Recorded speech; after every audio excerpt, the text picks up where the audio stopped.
Good evening and welcome to everybody around the world. If you're in South Africa, if you're overseas, thank you for joining in and welcome to you all. This is the second test match between the Springboks and the British and Irish Lions from the Cape Town Stadium, DHL Stadium in Cape Town. Alongside me is my partner once again. We did the Georgia game previously and we're back again. Otto Simon. Good evening, Otto, and welcome. Hello, Coach Dave, and hello, everybody. Thank you very much for joining us. And I'm nervous. I'm telling you, I haven't been this nervous about a rugby game in a long time. So hopefully the Springboks can level the series today. That first test wasn't great, and I don't think the Springboks played to their potential. Absolutely. So let's see. Some more thoughts from you, Otto, in just a bit. But don't forget, you can tweet at OneWorldSR. You can find us also on Facebook, One World Sports Radio.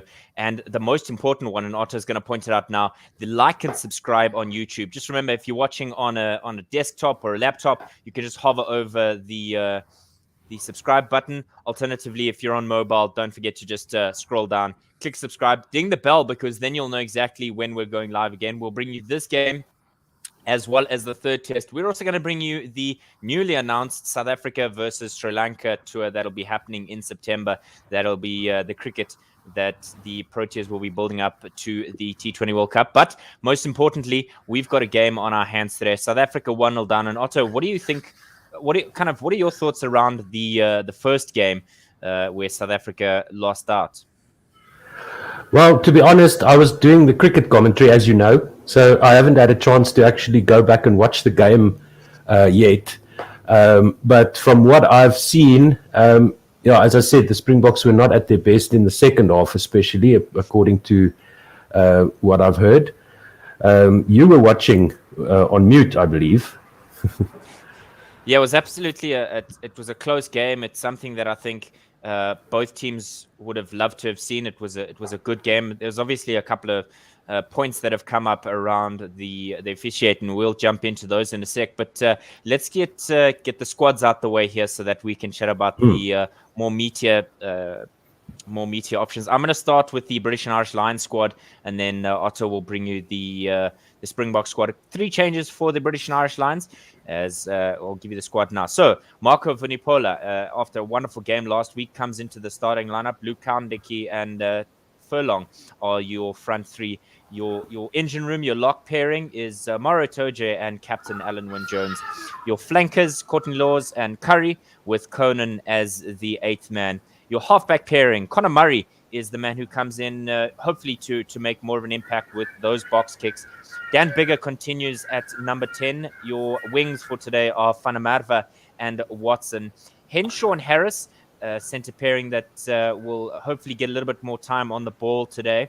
And Stuart Hogg, the man from Scotland, who didn't have all that much to do last weekend, but definitely somebody who we will be keeping our eyes on to see if he is a little bit more of a busier customer. Otto, your thoughts on let's hear the Springbok squad as well as some thoughts around that.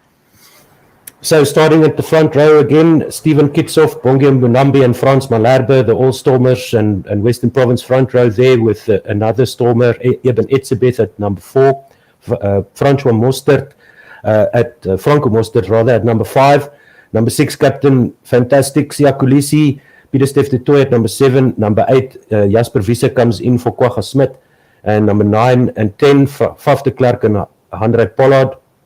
The wings, 11 and 14, Makazole Mapimpi and Cheslin Colby, with Damien Dalende and Lucanio Am in the midfield at 12 and 13, and Willie Leroux at fullback.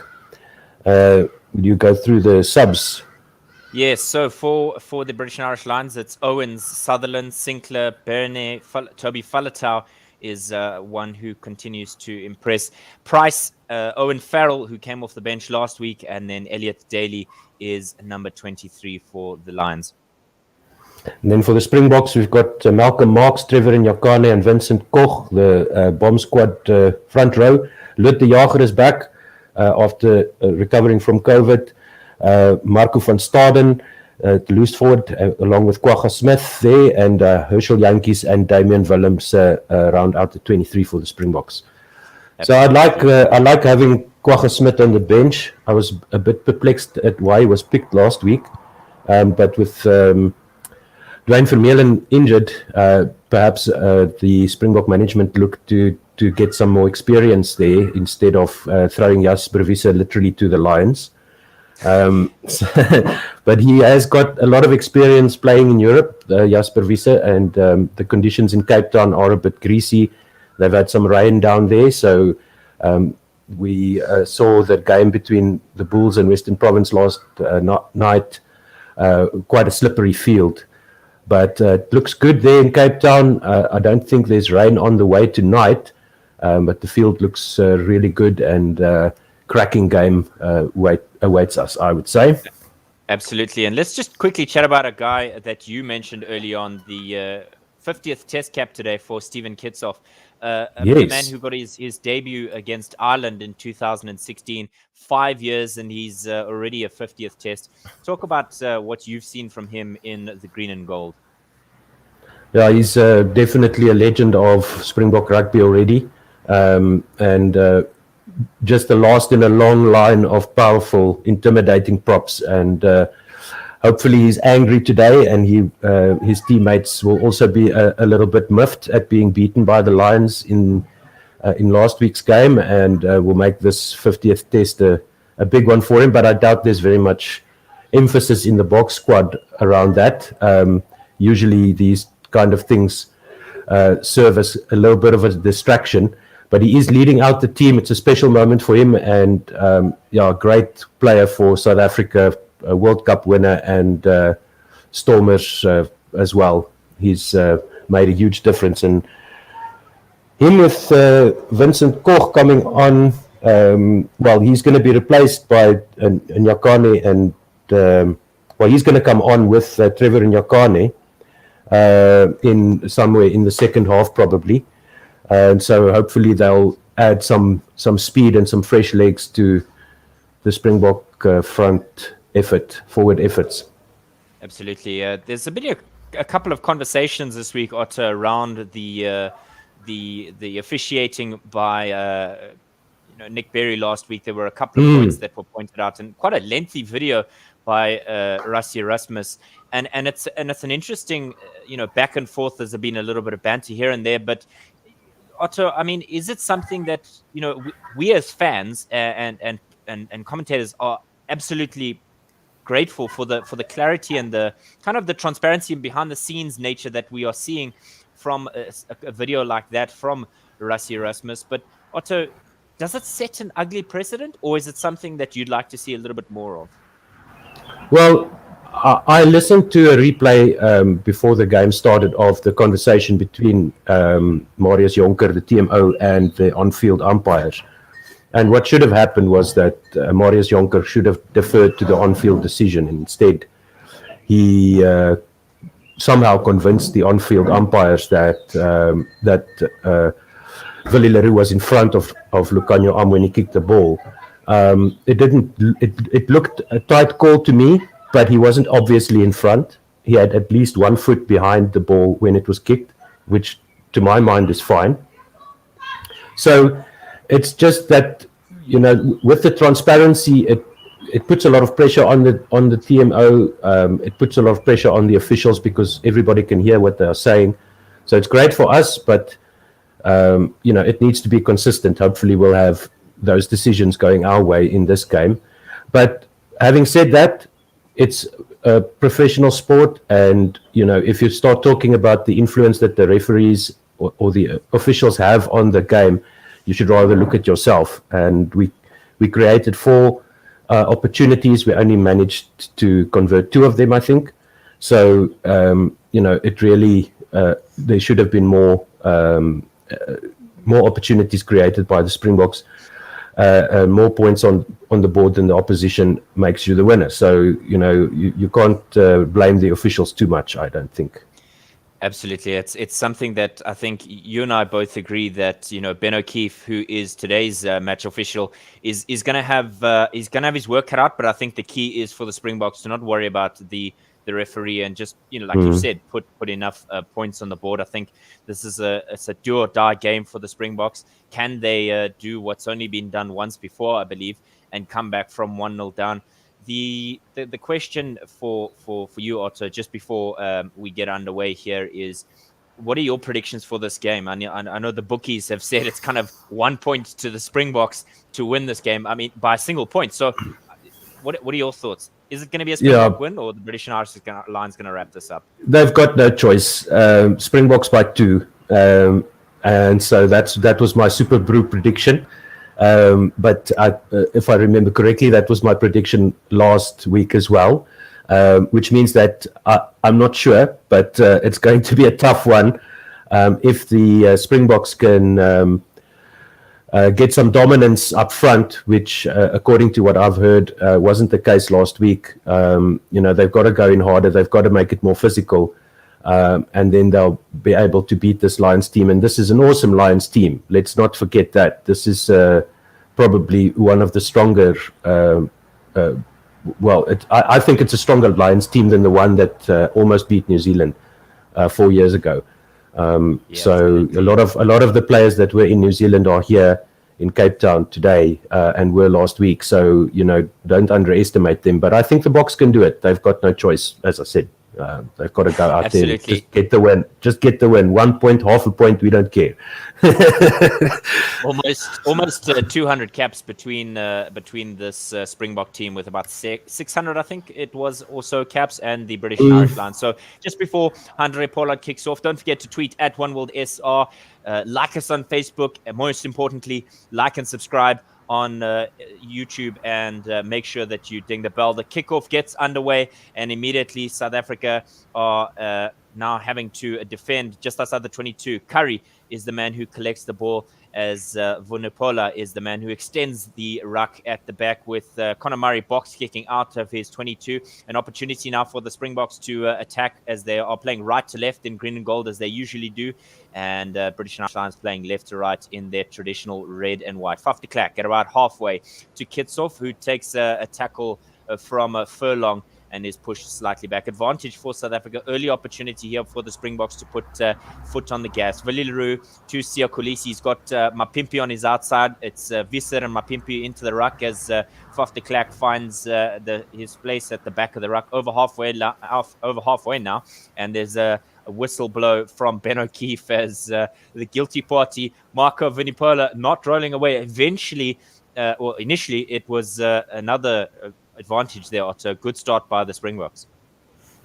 Yes, playing on the near side of the field, most of those movements, trying to bash the ball through the Lions defense, but the Lions defense holding up, and Andre Pollard now kicks for touch to the near side touch line. The ball is out about 10 meters from the British and Irish Lions try line. So, good decision there. Marco Vunipola just getting on the wrong side of the tackle there on Eben Etzebeth and blocking Faf de Klerk from collecting the ball.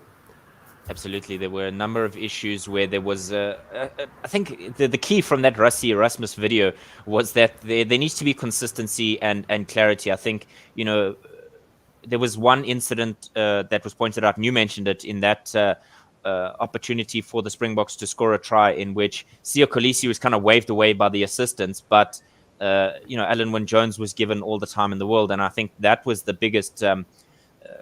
not gripe, but I think it was the biggest issue that came up was South Africa just want the opportunity to be respected, from our captain and our vice captain, but also an opportunity to be consistent with the penalties and things that are allowed. They're just slight break in play here. We're only 90 seconds into the game, Otto, and there's immediately a break in play. It looks like Mark. It's Moro Toje and Alan Wynne-Jones, the men on screen, which begs the question, is it something that they've done early on that they're going to have a look at here? I wonder if it's the tackle on Eben Etzebeth. There's a call over from Ben O'Keefe to get underway, as Franco Mostert looks a little bit bemused, but I think we're going to get play underway once again. This line out for the Springboks about 10, 15 meters outside of the Lions try line. So an opportunity to get the maul going early on. The there's a bit of a hesitant movement there as the British and Irish Lions players remonstrate with the referee. But I think they're going to go. Now they do to Eben Etzebeth. The Springboks immediately being shoved back by the Lions. But they've got the ball in hand through Bongia Monambi at the back of the Maul. Faf de Klerk sneaking in here. There's a bit of a collapse there from the British and Irish Lions, but nothing from the referee as they bring down a ruck about 8 meters. Initially, nothing there, but Ben O'Keefe immediately blowing the whistle. And it looks like, again, British and Irish Lions player not rolling away. And there's handbags and 6s and 7s. Discipline is going to be key here, Otto. I mean, you're already seeing a bit of pushing and shoving between Etzebeth and Alan Wynne-Jones. Yeah. So that's completely unnecessary. As Bongia Bonambi got up, Alan Wynne-Jones started tugging at his jersey. And now we see Siya Kolisi getting Etzebeth off of Alan Wynne-Jones. And this is not so nice to see. But nothing really in that. The referee awarding the scrum to South Africa after that collapsed Maul. The Maul broke away a little bit there, and I think he judged that that was the attacking team going forward, as opposed to the ball being stuck inside the Maul. So South Africa, he's having a chat here, which is good to see. We don't want this game to change into an MMA fight. Not yet, anyway. So the Springboks will have a scrum more or less on the same position on the near side of the field, about 10 meters away from the British and Irish Lions try line. Yes, Dave, absolutely. As they are talking to the captains. I think the key here for Ben O'Keefe is to stamp his authority. This needs to end now. We're only 128 seconds into this game, so I think everybody just needs to take a deep breath. We understand the gravity of the game, but the key is that we don't allow ill discipline to get in the way of things here. So we just see it was Conor Murray who was hanging on to Bongia Monambi after he'd tackled him and refused to get out the way, and even Etzebeth didn't like the way that Alan Wynne-Jones was treating his hooker. And I love that from the South Africans, is that they get in the face of the opposition if they feel that there's a bit of an injustice. Scrum time here. These two teams not as evenly matched as we would have hoped in the first game, because the British and Irish Lions able to get a little bit of go-ahead. 2 kgs, literally the difference between the front rows. The locks, nothing there, but a little bit more in the back eight. The ball coming out the back of the scrum as Lukanyu is brought down in midfield, almost dumped really on his back, but something that they'll have to keep an eye on. Etzebeth is the man who's brought down. De Klerk finding Cheslin Colby, who's brought down after an awkward pass, but now an opportunity for South Africa on the front foot. Peter Steff to Kitsoff. Kitsoff got some support there from Etzebeth and Peter Steff.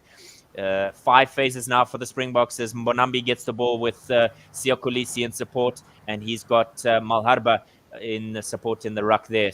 Ball goes now to Pollard. It pops out as Willie Leroux goes to Peter Steff. Ball over the top to Cheslin Colby. Looks once, looks twice. He beats Dan Bigger, but is brought down by Stuart Hogg and his cohorts. There's an advantage for South Africa. Immediately, the whistle is blown, and Ben O'Keefe brings it back for the South Africans. This is the 3rd penalty inside the first 5 minutes, and South Africa are the beneficiaries, which is great. But some concern here for the British and Irish Lions is that they're overdoing it too soon.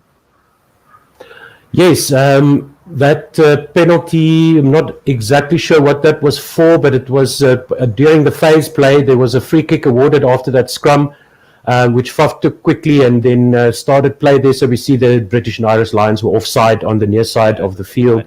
So the penalty will be almost in the center of the field, about 8 or 9 meters inside the British and Irish Lions 22. So the Lions managed to pin the box back there, defend their line very well. Peter Steff de Tooy is getting some attention. Looks like he's just a little bit winded. Kwagga Smith is warming up on the sidelines, but it looks like he's walking back to his chair. Peter Steff looks like he's going to be getting up. So Kwagga Smith can't wait to get on the field. Absolutely. The World Rugby Player of the Year, you don't want him, to be injured within the first 5 of the game, and I think that's absolutely incredible for the Springbok fans. As you can see, we are Yeah, absolutely. It was just that little bit of almost a dump tackle from Stuart Hogg. Not Stuart Hogg, but rather Dwan van der Merwe, the left wing for the Lions. Again, that's the third dump tackle, because we saw Lekanyo arm, and then in the previous game, Willie Leroux was dumped. And I'm worried that this kind of stuff will be consistency, or hopefully it's not. Penalty for South Africa means that Andre Pollard has a relatively simple kick in front of the sticks to put South Africa ahead, and so that they can take a lead in the first 5 minutes. He does, and easily slots it. So South Africa lead 3 points to 0. Otto, frustrating for the British and Irish Lions with their poor discipline, but wonderful for the South Africans to get go ahead so quickly. Yeah, so the Springboks need to get back down there into that 22 area and put some more pressure on these British and Irish Lions and on the referee to get them some more penalties and maybe a card or two as the kickoff is made there. And it's collected by, it looks like Franco Mostert. And yeah, the ball is down in the ruck. Yeah. In his own 22, just having a look at his options. He's going to box kick here, and he's got some support with both Cheslin Colby and Siya Kolisi. There's a question about whether or not there's a knock on there, but a wonderful tackle in midfield by Damian de Linde. He's got Franco Mostert in support. Conor Murray swings it wide, chip over the top for Dan Biggar, caught wonderfully by Faf de Klerk, and immediately Willie Leroux has to step into that scrum half position. They switch it up. They're going to go to the near side through their forwards in Jasper Wiese and Kitsoff with Eben Etzebeth in support. Faf de Klerk looking like he's going to set up once again for a box kick. He does so now, and that ball just hanging high around the 10-meter mark. Good catch by Dan Biggar, but immediately brought down by Makazole Mapimpi. Wonderful tackle by the South African left winger. Conor Murray swings it wide to his captain, Alan Wynne-Jones, who finds the wall of de Linde and the man himself who's guilty of a bit of pushing and shoving, Eben Etzebeth. The South Africans offside, and so there's an advantage coming for the Lions. Conor Murray swings it to his left to Biggar. Biggar with a bit of a cross kick, trying to upset the space behind the South African line, but Damian de Linde collects it, and they're going to go back for the penalty by the Springboks. And it's Makazole Mapimpi who's guilty of not releasing, and he just lifts his hand to say, "Sorry, mate, I didn't." Obviously not intentional. So an opportunity for the Lions to clear their lines here, Otto. Yeah, Dan Biggar takes the kick on his own 10-meter line, 15 meters from the near side touch line, and the ball is out just about on the 22-meter line of the Springboks, the British and Irish Lions, with their first set piece inside the Springbok half. Yeah, as we see Dan Biggar coming down there just a little bit too early by Makazole Mapimpi there on Dan Biggar. A good hit there, but just about a fraction of a second too short. Absolutely. The throw going to Courtney Laws finds Moro Toje through the double and throw, which is a dummy here and a dummy there. So Conor Murray with the ball now. He's throwing it, who immediately offloads it to Vunipola after finding Conan through that initial pass. The Lions getting some good go ahead here. Conor Murray finding his number 10 in Dan Biggar, who continually looks to kick in the space behind the Springboks. Looks like there's a bit of a knock on there. It is a knock on, and the South Africans are under pressure here. It's about 10 meters out from their own try line. Willie Leroux knocks it on there. So he just has a shake of the head and a bit of a mutter to himself. South Africa under pressure here, Otto, with this ball being so close to their try line. No, he collected the ball not quite cleanly, but then as it went down, he tried to gather it in, but couldn't manage that, and knocks the ball on about 8 meters from the Springbok try line on the far side of the field, 15 meters inside on the far side of the field, as this British and Irish Lions teams are playing from left to right on our screens here. So time for the Springboks to defend, and we didn't see a completed scrum yet. So let's see what the scrum battle looks like now, as Conor Murray is ready to put the ball into the scrum. A bit of a break up there. Reset here. How important is it, Otto, that the front three for the Springboks here are Western Province players who would ply their trade anyway here at the DHL Cape Town Stadium? How important is their knowledge of conditions here, especially when it comes to scrumming? Well, this stadium has only recently been started to being used for rugby, so I'm not sure what the grass is like compared to Newlands, as we see the scrum being set now. But yeah, they have all the experience, and it looks like they are making their mark Murray on the. finds his centre Henshaw rather, who is brought down. There's an opportunity now for a bit of a pick and go from Luke Cowan-Dickey. He's got Marco Vunipola and Mauro Toja in support. The Lions have an advantage here. South Africans looking like they're getting into it a little bit too soon. Looked like a bit of a side entry there from Furlong, but it doesn't matter because they're going to come back for the not releasing there by the Springboks. And it looks like it's going to be a penalty. It's Jasper Wiese, the guilty party there. South Africa are going to have to defend here. And we're just awaiting the decision. As they do. The decision is they're going to go for the polls. Dan Bego looking to even things out as we head to the 10-minute mark here. Otto, what have your thoughts been from the first 10 minutes of this game? Oh, well, it's a proper test match, eh? It's a real battle of wills at the moment. And after we saw some penalties being conceded by the Lions inside their 22, the Springboks go ahead and do the same thing. So the Lions will come away here with 3 points, no doubt. Dan Bigger just quickly 2 steps and just bumps it over the crossbar, and the scores are level again, 3-3, and 10 minutes have gone. So, yeah, game on, and test match rugby at its best. Neither team giving an inch, and small margins will decide this game. Handré Pollard kicks to the near side of the field, just over the 10-meter line, just outside the 22. Now gathered by Makazole Mapimpi, he's just outside the 22 on the near side of the field, out to Faf de Klerk, to Stephen Kitsoff, who gets brought down in the middle of the field. Now they come to the near side again. Dialende decides to take on the line himself. He's got support there. Faf has got the ball back, and it's with Lokanyo Am now on the near side of the field, 5 meters from the near side touchline. Faf de Klerk makes it to the breakdown again, sends it out to the forwards, who bash it up into the Lions' defense, once again outside the 22, just about. Through the back line it goes now. Willie Leroux joins the back line, out to Pieter-Steph du Toit, and then to Cheslin Colby on the right wing on the far side of the field. He needs support now as he's tackled back. They're inside the 22, 5 meters in from the far side touchline. Faf de Klerk brings the ball in field now, out to Franco Mostert. Over the 22 of the Lions they go. The ball gets placed back. Damien Dalende over the 22 and gets tackled in the middle of the field.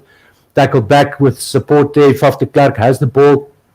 Out to Stephen Kitsoff. The loose head prop goes storming into the British and Irish Lions, who try and get their hands on the ball, but Faf de Klerk is there with some help over the ball from Frans Malherbe. Out to the far side, Siya Kolisi goes into contact. The British and Irish Lions searching for the turnover, but not finding it. Pollard out to Pieter-Steph du Toit on the far side. Once again, the ball loose outside the loose scrum. Bongi Mbambi now gathers in the middle of the field, and they're still inside, or just about outside the 22. Now the ball comes to the near side of the field, where Damien Dalende does put it onto the boot, and Stewart Hogg collects with Makazole Mapimpi, and Siya Kolisi right there trying to secure the ball, but the Lions have their support players there.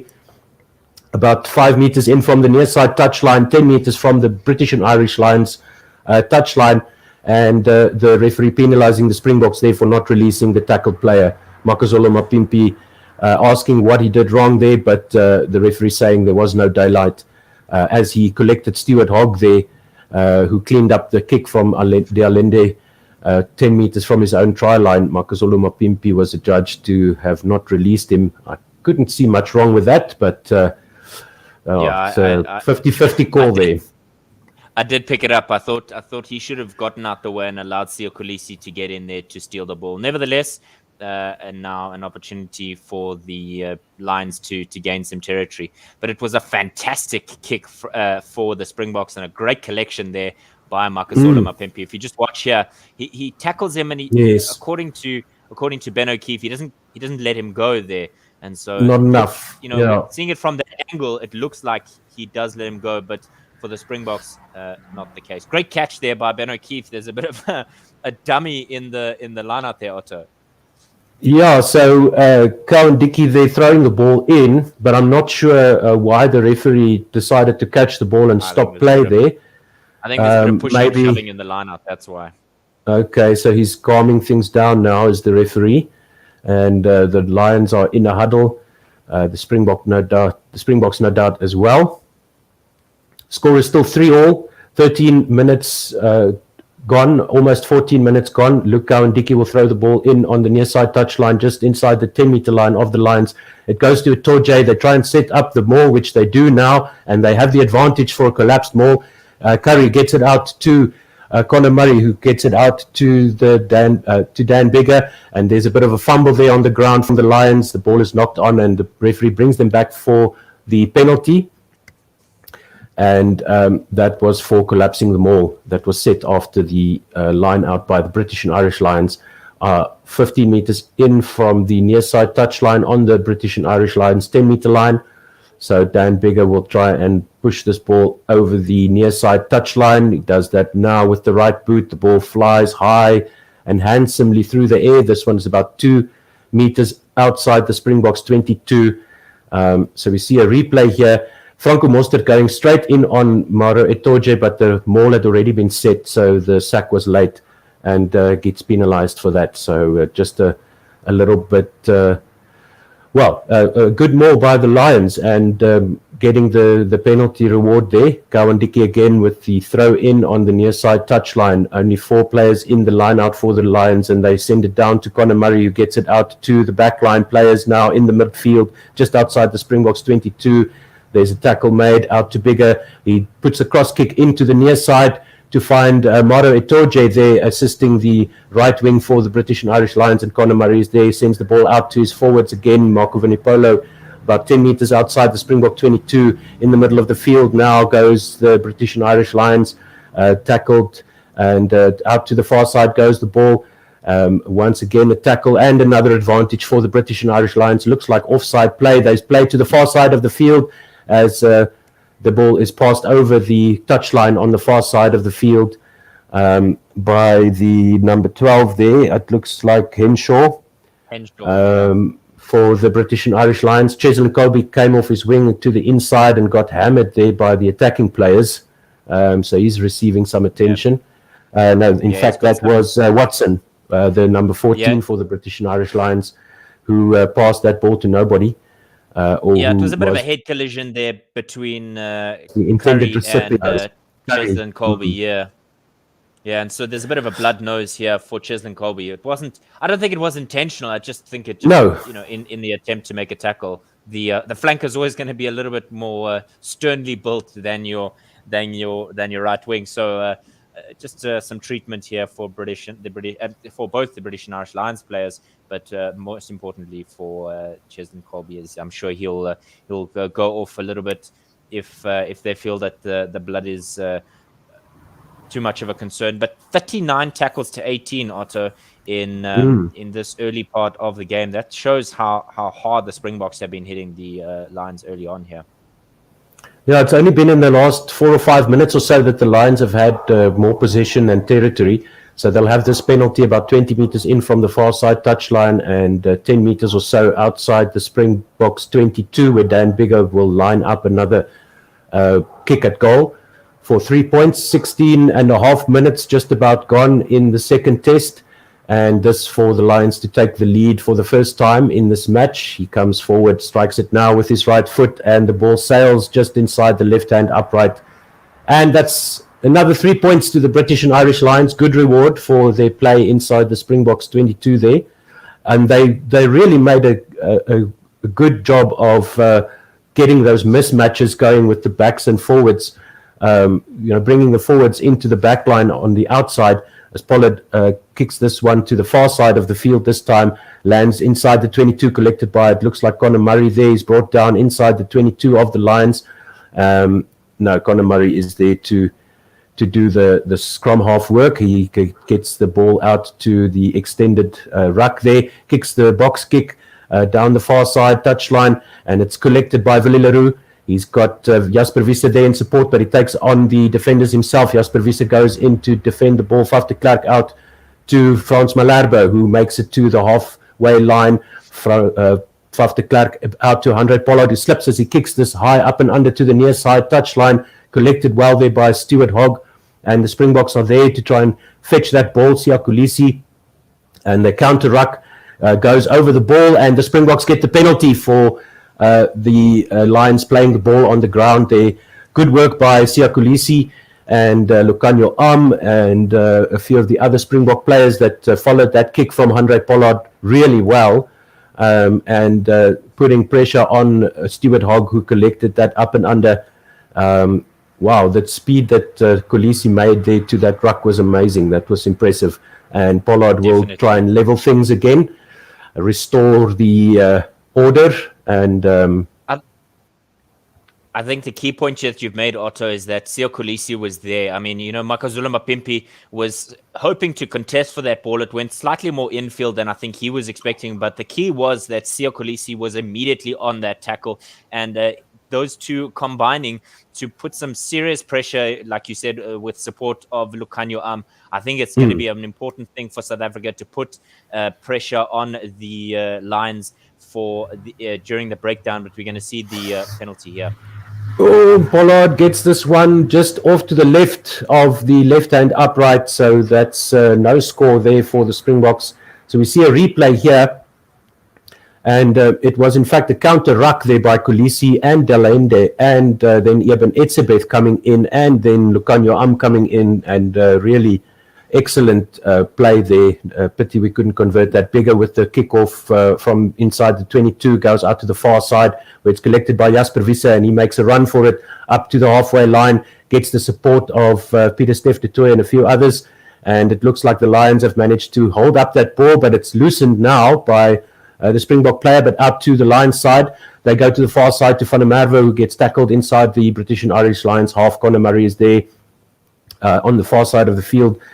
He gets this ball out to his forwards, who go crashing in, but they can't make it over the halfway line yet. It's about 15 meters in from the far side touchline, 2 meters inside the British and Irish Lions half, and Conor Murray shepherds the ball out to the back of the extended ruck, where he kicks the ball down the far side touchline. Willie Leroux once again going up for it. The ball ricochets around a few players there, and it's on the ground. It looks like the Springboks have managed to secure that with a counter ruck. Now it's out on the British and Irish Lions side, and it's into the hands of can't see who that is, goes to ground on the 10-meter line of the Springboks, where it's carried up by Curry, the number 7, who goes down on the 10-meter line of the Springboks, back out to Dan Bigger, who sends a high up and under, and it'll come down just outside the 22 of the Springboks, 20 meters in from the near side touchline. It's cleaned up by one of the Springbok backline players there, and the Springboks look like they have control of the ball, and they do have an advantage as well. It looks like there was a knock-on.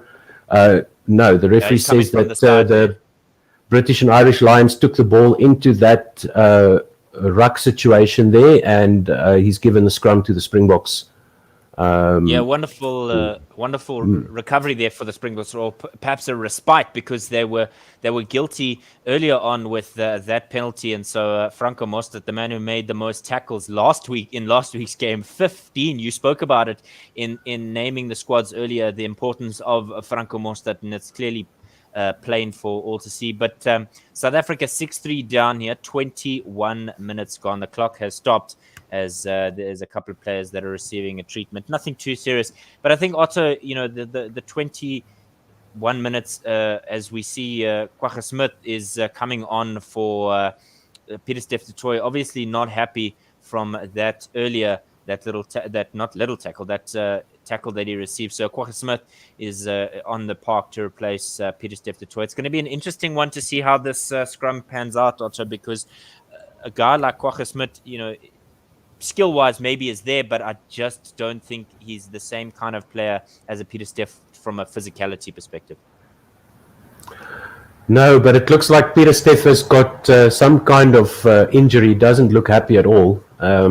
He's usually very upset when he gets removed from the field of play. So it looks like he's a little bit forlorn looking there, looking a little bit depressed. But he's off the field with some kind of injury, and the scrum will take place almost in the middle of the field, just outside the 22-meter line of the Springboks. Defensive scrum here, important defensive scrum here for the Springboks. They looked good in that first completed scrum, so let's see if they can make a repeat of that. Very solid scrum by both teams, and it's a scrum penalty to the Springboks. Faf de Klerk comes to the near side of the field, sends the ball out, and rolls over the touchline on the near side, but they'll come back for the penalty. Tap and go there from the Springboks. They were given advantage because the lines were offside, and that's why they've come back for the penalty. Otherwise, it would have been a Springbok line-out rather. It would have been a Lions line-out, but it was Marco Vunipola, a man who was, instrumental in their performance in the second half last week, but he's guilty of illegal scrummaging this time around, and Andre Pollard is the man who does the kicking there. He kicks it out, and just having a look at that, Otto, applause from Bongi Mbanambi, but it was something that came up during the conversations, during the week, both on traditional media and social media, about the illegal scrummaging tactics of the Lions, and so it came to the fore once again, and South Africa now reaping the rewards. The ball goes to Franco Mostert, to Siya Kolisi, Faf de Klerk on the run here. Delendi, who has a dummy in ball pops out uncomfortably to everybody, but eventually Cheslin Colby is able to pick it up. He's got support from Kolisi. Willie Leroux with a bit of a chip over the top. I want it. Advantage for the Springboks, but they're going to go back, and Cheslin Colby on the ground here with a bit of an injury. So that's not something you want to see. He's already got a bash to the head early on, and he's on the ground once again. Otto, what on earth? That's his ankle. Ben O'Keefe chatting to his assistant on the far side, but I think he was indicating something like a high tackle, but it's on the far side of the field, and they're going to have a look now. Ask the TMO to take a look now. Previous scrum, Vunipola folded in, lost his bind, so that was straightforward penalty there for the referee. No doubt about that. So let's see what they're having a look at here, as we see. Just having a look at foul play here on Andre Pollard, and that's why they're going to have a look. Just having a little bit of a look here. So rather not on. It was you see there's Van der Merwe who's guilty. Duan Van der Merwe, who trips Cheslin Colby like this is football. This is preposterous. I mean, look at that. He collects the ball and then gets tripped with the foot. How kicked him on his, surely a yellow card. Kicked him on his right shin, or on his right ankle there. Ankle tap. So you're not allowed to do that in rugby. You're allowed to trip up somebody with your hands. You're allowed to go for the feet with your hands, but you're not allowed to trip somebody with your feet in a rugby match, as you are not allowed in a football match either. That was just a reflex move. It was a reflex move from Van der Merwe, but really silly penalty. And I think he's going to get 10 minutes in the bin for this kick to the ankle of Cheslin Colby, and he jogs to the near side field, and he gets the yellow card. So the Lions will play up until the 33rd minute with 14 men on the field. Let's see if Cheslin can continue. Yeah, I think South Africa have got to take the advantage here and hammer it home. We saw their counterparts in the Olympic Games, the Sevens team, not able to overcome an Argentinian squad that was almost, for a large portion of the game, 6 men out of 7, and then at one point 5 men for, I think it was the last 30 seconds of the game. Bit of a brain fade there from Duan Van der Merwe. He's going to go sit and cool off and think about what he's done. Whether he's back on the second half will be at the discretion of Warren Gatt. And Peter Steph du Toit looking, like you said, he looks quite forlorn that he's had to come off there. We're just having a look at where it happened. You remember he was initially dumped there by Duan Van der Merwe, and I think that was the reasoning for him being brought off. And that's why there was a bit of pushing and shoving between Duan van der Merwe, Jasper Wiese, and Peter Steph du Toit, because you can't dump a player like that. It's illegal, and it's dangerous play. It's something that is not acceptable in the game of rugby. We saw it last week; it wasn't dealt with, and so I've seen people get sent off for red carded for stuff like that. So I'm really disappointed once again in the referees here for not punishing that. But he gets his 10 minutes on the sideline at least for kicking Cheslin Colby's ankle rather. And so Andre Pollard just puts that. Cheslin Colby is walking around. He looks fine. So that's good news, because we've only got Damien Willemse as cover for the back three. Absolutely. And the line out is on the far side of the field on the 22-meter line of the British and Irish lines. Yeah. An opportunity here. Bongia Manambi, he throws it to Kwagga Smith, but ref says, well, let's, I think, try that one again. I think we're just moving a little bit too quickly there, and Siya Kolisi putting hands up and saying, mea culpa.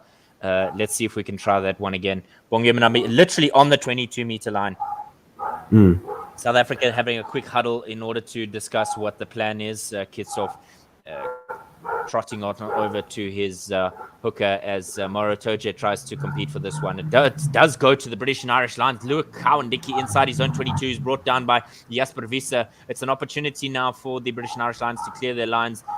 Conor Murray sending it to Marco Vunipola, who takes contact with support from Mauro Toje, and Cowan-Dickey at the back of the ruck there. Extending it is Alan Wynne-Jones. It's 3 or 4 men that are extending it. It's a long way back, but kicked out now by Conor Murray, who finds Cheslin Colby through to Damien Delaney, who kicks it right up in the air. And there's a bit of a reckless tackle from Cheslin Colby. He's hit the feet, and now immediately there's a bit of pushing and shoving. It's the guilty party, number 7, Curry, who's getting involved with Cheslin Colby. There's a bit of pushing and shoving. I think there's got to be a yellow card here. So what happened was there was an aerial ball, and Cheslin Colby took out the feet of the man competing there. This is continuous pushing and shoving here. It's the man who's doesn't know how to behave. Evan Etzebeth getting involved with Mauro Toje. He's actually he's trying to rip his scrum cap off there so that they can have a bit of a go at each other. But Otto, this has got to calm down. I think the referee has already once spoken to both captains, and now it's flaring up once again. They're going to send off. They're going to send off Cheslin here because he was running in and took the legs out from underneath the British and Irish Lions player after Villiers Leroux sent the up and under for Cheslin to chase on the far side touchline, and that looks like Conor Murray, who's getting some attention there outside the field of play, and the referees are talking to each other now again. They're not going to have a choice. They're not going to have a choice here. So that left wing advantage that the British and Irish Lions gave the Springboks is now gone, because our right wing is now going to go to the bin or maybe get a red card. We'll hope it's not that bad, because he made no attempt to catch the ball. He was just basically running through underneath that player. Still not sure who that was that tried. Well, it was Conor Murray who tried to catch that ball. Yeah, let's see what they say. First thing they're going to have a look at here is just the contact in the air, because I think Cheslin Colby's going to be in some serious trouble here. We're just having a look here. He comes, and there's no attempt to try and get to the ball, and he's late. He's taken the man's feet out there. It is Conor Murray who's brought down Cheslin Colby. Oh, it's just ugly. You see Cheslin Colby, take out the feet midair, and there's no way in which Conor Murray can save himself there. It's right on the far touchline, and I think Cheslin Colby's I really clumsy. He's just a yellow as a South African. Yeah. Well, he lands. Conor Murray lands on his head and his right shoulder. So he managed to put one hand down to try and stop himself from completely face planting there, but that looks really bad for Cheslin. I'll be surprised if he doesn't get a red card for that. Certainly, I would want the British and Irish Lions player to get a red card if that was if the shoe was on the other foot. Dan Bigger throwing his hands up in the air, remonstrating with the referee. Yeah, look, in Cheslin Colby's defense, he was blindsided there by Dan Bigger, because he came running around Dan Bigger, and I don't think he saw, or he must have seen Conor Murray too late to pull out, but that was just clumsy, because that you just need to wait for the player to come down and then just take him over the touchline, because I think Conor Murray would have landed on the touchline anyway. It's just clumsy from Cheslin Colby, and then that caused a bunch of handbags again with people and Colby getting involved. And Bigger being the one who gets hurt, but this is from all sides. No, No, this is Yeah, just so a waste of energy here. I mean, geez, like, it's just walk away, I mean, they're trying to get the Springboks agitated, the British and Irish Lions, and they're succeeding. And that's not very professional from the Springboks team. Yeah, I think there might actually be multiple cards here because we saw both Cheslin Colby. The difference between red and yellow is going to be that block by Dan Bigger, but it's the follow up. It's Curry getting in the face with Maro Toje of Cheslin Colby. No, there's two British and Irish Lions walking up to Cheslin Colby and then there's a shove shoving him from Maro Toje. And that's why the response from Cheslin Colby. So I think Maro Toje, because it's not only that, Otto, it's his involvement with Eben Etzebeth as well, and I think that's the problem. You got to see Stuart Hogg shoving Willie Leroux there. So we're just watching this from the alternative angle. There's a shove there from Maro Toje, and then Cheslin Colby responding with Curry getting involved there. Jasper Wiese trying to cut it out, but it's immediately Eben Etzebeth, the man who gets. So there's quite a lengthy delay here, as we also see the guilty party Furlong pulling back the shirt of Cheslin Colby. So it looks like there's a bit of active foul play by Cheslin Colby. So he's going to get a yellow. He's being summoned over. Well, I think he's going to get a red. Cheslin. I think he's going to get a yellow. He's going to get a yellow. It is a yellow. Oh, thank goodness. Whew. So, that could have easily been a red, eh?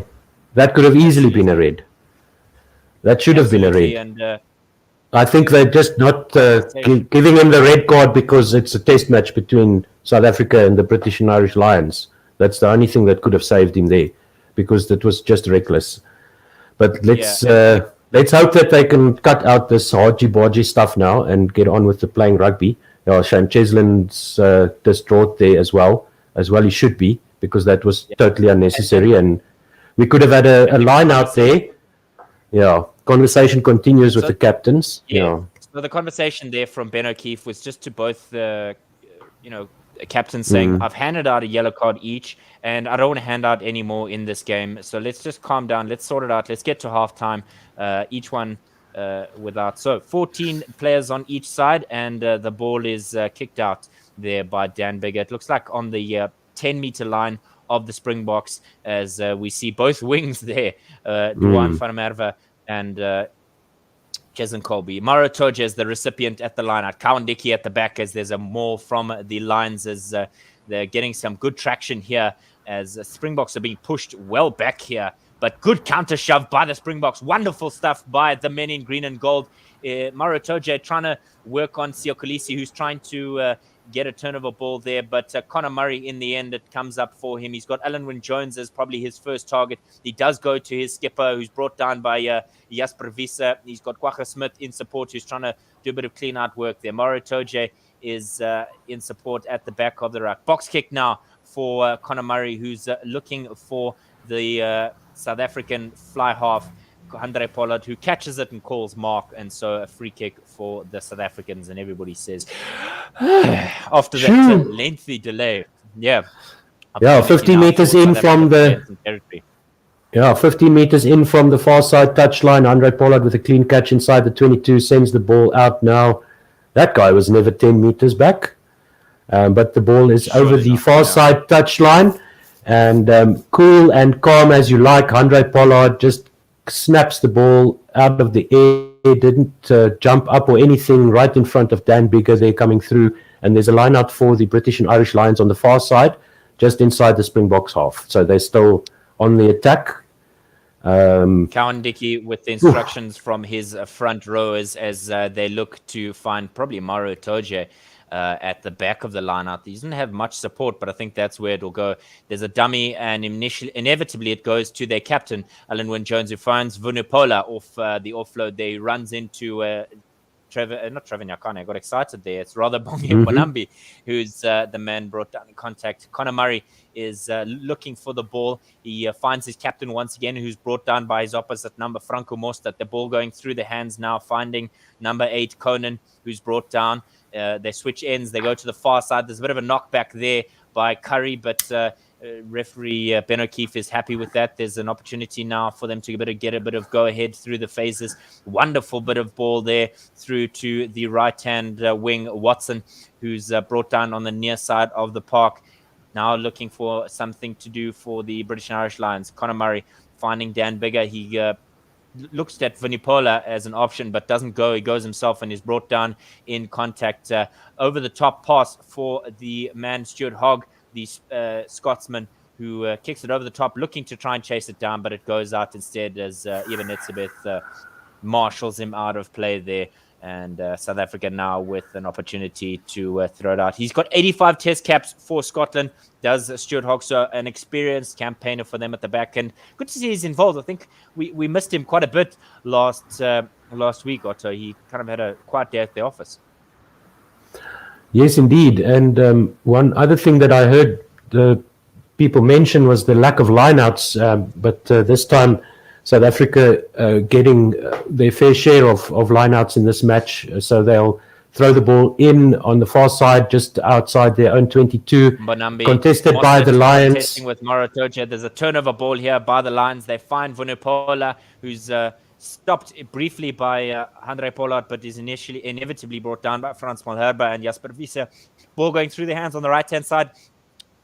There's an option out wide here as Stuart Hogg is brought down in the end by Makazole Mapimpi. They switch ends. They go to the far side as Alan Wynne-Jones is taken down in contact between the 10-meter line and the 22. But there's a knock on there by one of the Lions players, and Kwagga Smith getting some support there, or applause, taps on the back there from his players as the South Africans are able to clear their lines there from the knock on.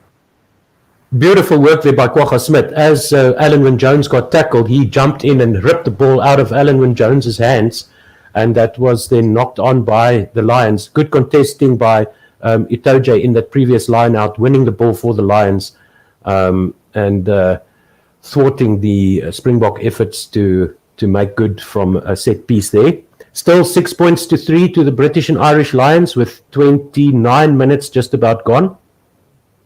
Absolutely. So while there's a bit of a break in play here, we just want to remind you that you can tweet us at OneWorldSR. Our producer, Mpho Mutlane, will be keeping an eye on things there. Don't forget as well, like us on Facebook, but most importantly, go to the YouTube channel. Go like there, subscribe, like the video, subscribe to us, ring the bell, because then you'll know exactly when we go live. We're going to bring you, obviously, this game, the next game in this 3-match series, as well as the Sri Lanka-South Africa cricket that will be going on. 3 one-day internationals and 3 T20 internationals. So there's going to be a lot of sport as we lead up to both the Rugby Championship that will be happening later, as well as the ICC T20 World Cup that was delayed. And Otto, it's something that South African fans have been missing is consistent sport, and we're going to be bringing them every single moment of both the cricket and the rugby. So we're excited to bring them every moment of that. So yeah, tweet us. Oh yes, and if you have relatives and friends that live overseas that can't watch the rugby, this is an excellent way for them to keep track of what's going on, and the same goes for the cricket there. And I'm sure the football guys will be back in action soon as well on One World Sports Radio, as we see the Springboks with the Scrum feed almost in the middle of the field, just outside their own 22. Another defensive scrum, but hopefully the dominance the slight dominance that the Springboks, the slight upper hand, I should say, rather, that the Springboks had in the previous scrum will be repeated now. So we see the players getting ready to set the scrum. Yeah, for the Springboks as they head up to that half-an-hour mark. There's going to be a feed here from Faf de Klerk. The bind is good, and there's no reset yet. Good shove by the Springboks, but not much traction as Pollard has the ball. Delende to Lukanyu who chips it through for a chase here for Makazole Mapimpi. He doesn't quite get onto it. Stuart Hogg is brought down in on the far side of the park by Lukanyu and South Africa immediately getting the penalty there. Otto not releasing, and good bit of opportunity here for the Springboks. Do they go, as we head into the last 10 minutes, do they go for the corner and try and push over, or is it 3 points to level it with 10 minutes to go in the first? Yeah, it's just inside the 10-meter line, but it's quite far it's quite close to the touchline. Yes, Andre has got the confidence. He says he can make this one. He signaled to the referee that he'll have a shot at goal. It's about 6 meters in from the far side touchline on the 10-meter line of the British and Irish Lions, where Makazole Mapimpi managed to win the penalty for the Springboks. And that is a good opportunity to level the scores with just about 10 minutes to go. 6-3 to the British and Irish Lions in Cape Town. Meters. Yeah, 53.8 meters on the angle here, Otto. A challenging kick, and we've already seen him miss one today. So he'll want to reconcile himself. Otto, would you have not gone for the corner, or do you think the Springboks are concerned about the most recent line out being a turnover and a concern? Because if South Africa, you kick for the corner in hopes of getting the 5 and then you turn it over, that will kind of undo it. Whereas here, there's a slightly better chance for him to slot the penalty. Oh yes, and he does so. So Andre Pollard levels the scores. Now, I think that was a good decision, because you want to send the message through the Lions team that any penalty in your half is going to cost you 3 points. And that's another strength of South African rugby, is our kicking. Andre Pollard isn't the type of guy that gets phased when he misses a kick. He usually manages to come back strong. And we see the kickoff now going to the far side, where it's collected by Jasper Wiese inside the 22 of the Springboks. After being kicked off, it's about 20 meters in from the far side touchline. That goes to the 50-test veteran Stephen Kitsoff, and they have control of the ball once again, with Faf de Klerk asking for his forwards to give him that extended ruck so that he can kick it now off the left foot high up into the air, not as far as he would have liked, but it's collected by Makazole Mapimpi, who puts a foot on the touchline, and it'll be a line out to the British and Irish Lions on the far side of the field. Beautiful catch by Makazole Mapimpi, who's covering play on that far side. They take it quickly, do the Lions, and they've got control of the ball just outside the 22 meter of the Springboks. They come to the near side, to the middle of the park, where the tackle is made, and this one by Itoje gets taken up on the to the near side. They go once again through the prop just outside the 22, 10 meters in from the near side, but it's a penalty to the British and Irish Lions for the Springboks going off their feet at the ruck. Yeah, it was a question early. We saw when Makazole Mapimpi just stepped outside, and there was a quick bit of work there by the British and Irish Lions, catching the Springboks unaware.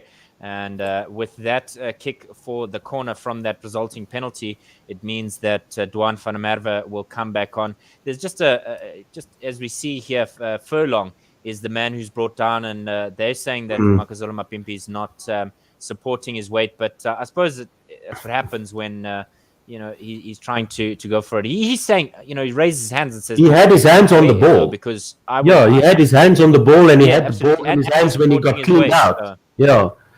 So, I mean, that's a bit of a tough one as well. Both players on the field. Okay, no, Cheslin is still off, but the British and Irish Lions go to the back, where it's stolen by the Springboks. They go back over their own try line, and the ball is dotted down, and it'll be a scrum to the British and Irish Lions on the 5-meter line of the Springboks. So good contesting in the line out there, but the Lions coming through, and Springboks. Yeah, the Lions coming through. That's the first stolen line-out for the Springboks. Before that, the Lions had 5 completed line-outs, and the Springboks lost 2 of 4 on their own throw. So Courtney Laws there being outgunned by Franco Mostert, who slaps the ball back. Eben Etzebeth collects it and then gets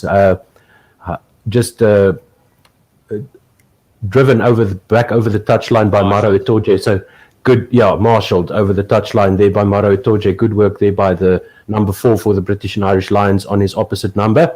And another very important defensive scrum, this time with the British and Irish Lions having the put-in. Yeah, for those who follow American football, that would have been a safety and would have been 2 points. But thankfully, rugby doesn't have that rule. Well, thankfully for the South African scrum now at 5 meters. Yes, as Conor Murray gets ready to put the ball into the scrum, the Springboks making a good fist of this as they come to the near side. Conor Murray gets hammered there by Faf de Klerk. That looked a bit like a no-arms tackle, but it's no signal yet from the referee. It's in the British and Irish Lions' hands. Cowan Dickey goes forward 5 meters out now on the 15-meter line on the near side of the field.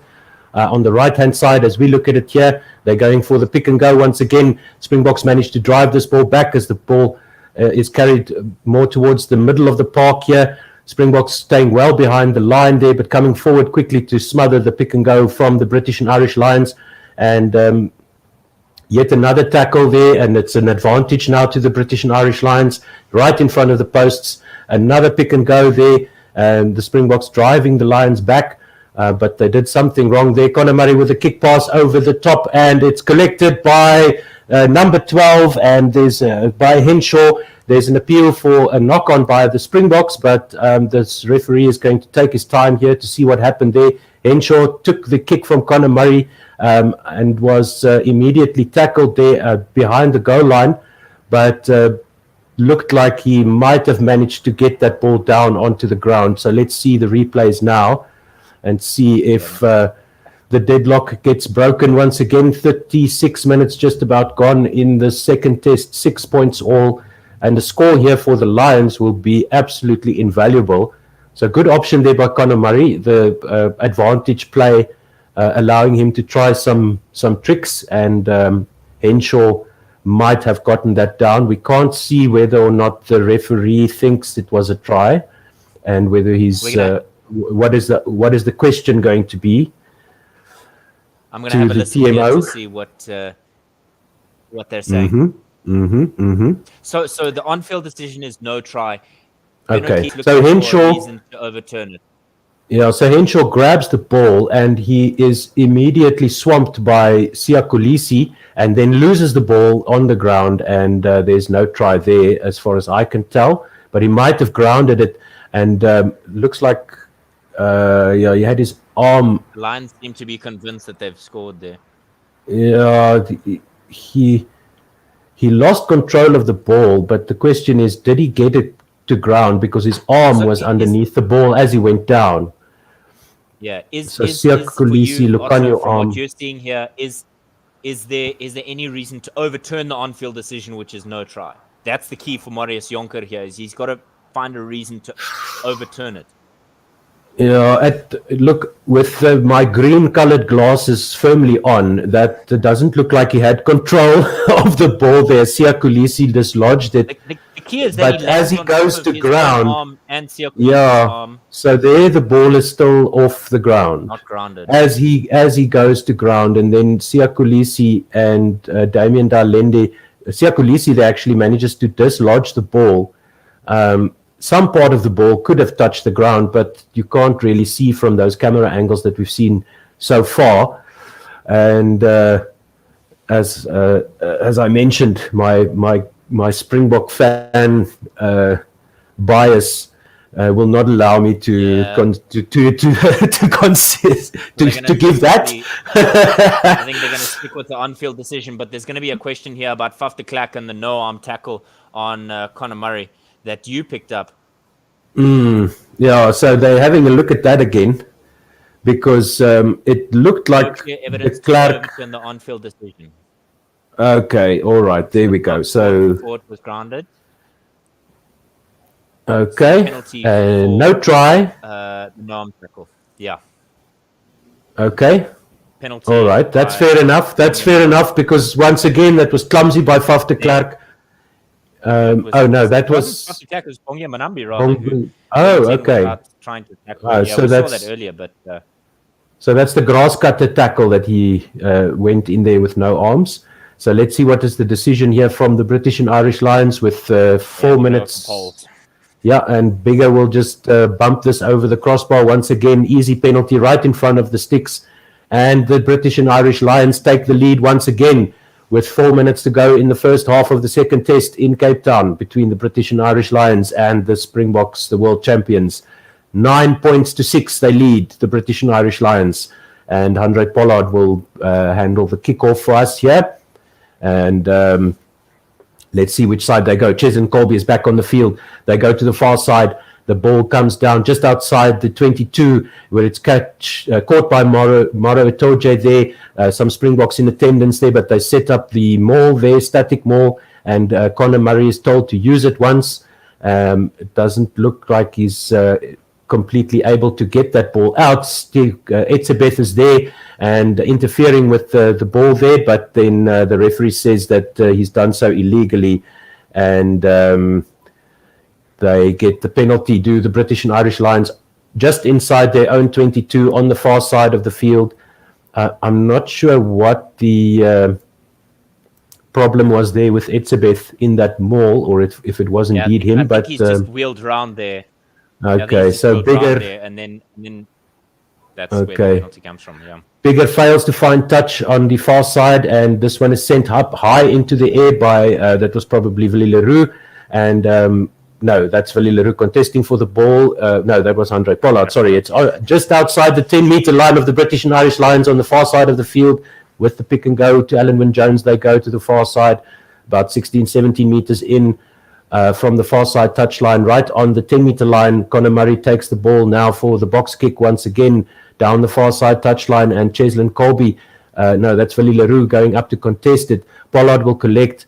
He goes to ground, but he's got enough support there around him. Oh, he throws a wild pass out, which is collected by the Springboks, but the referee brings them back for an earlier infringement there, which is probably going to mean that the British and Irish Lions will have possession.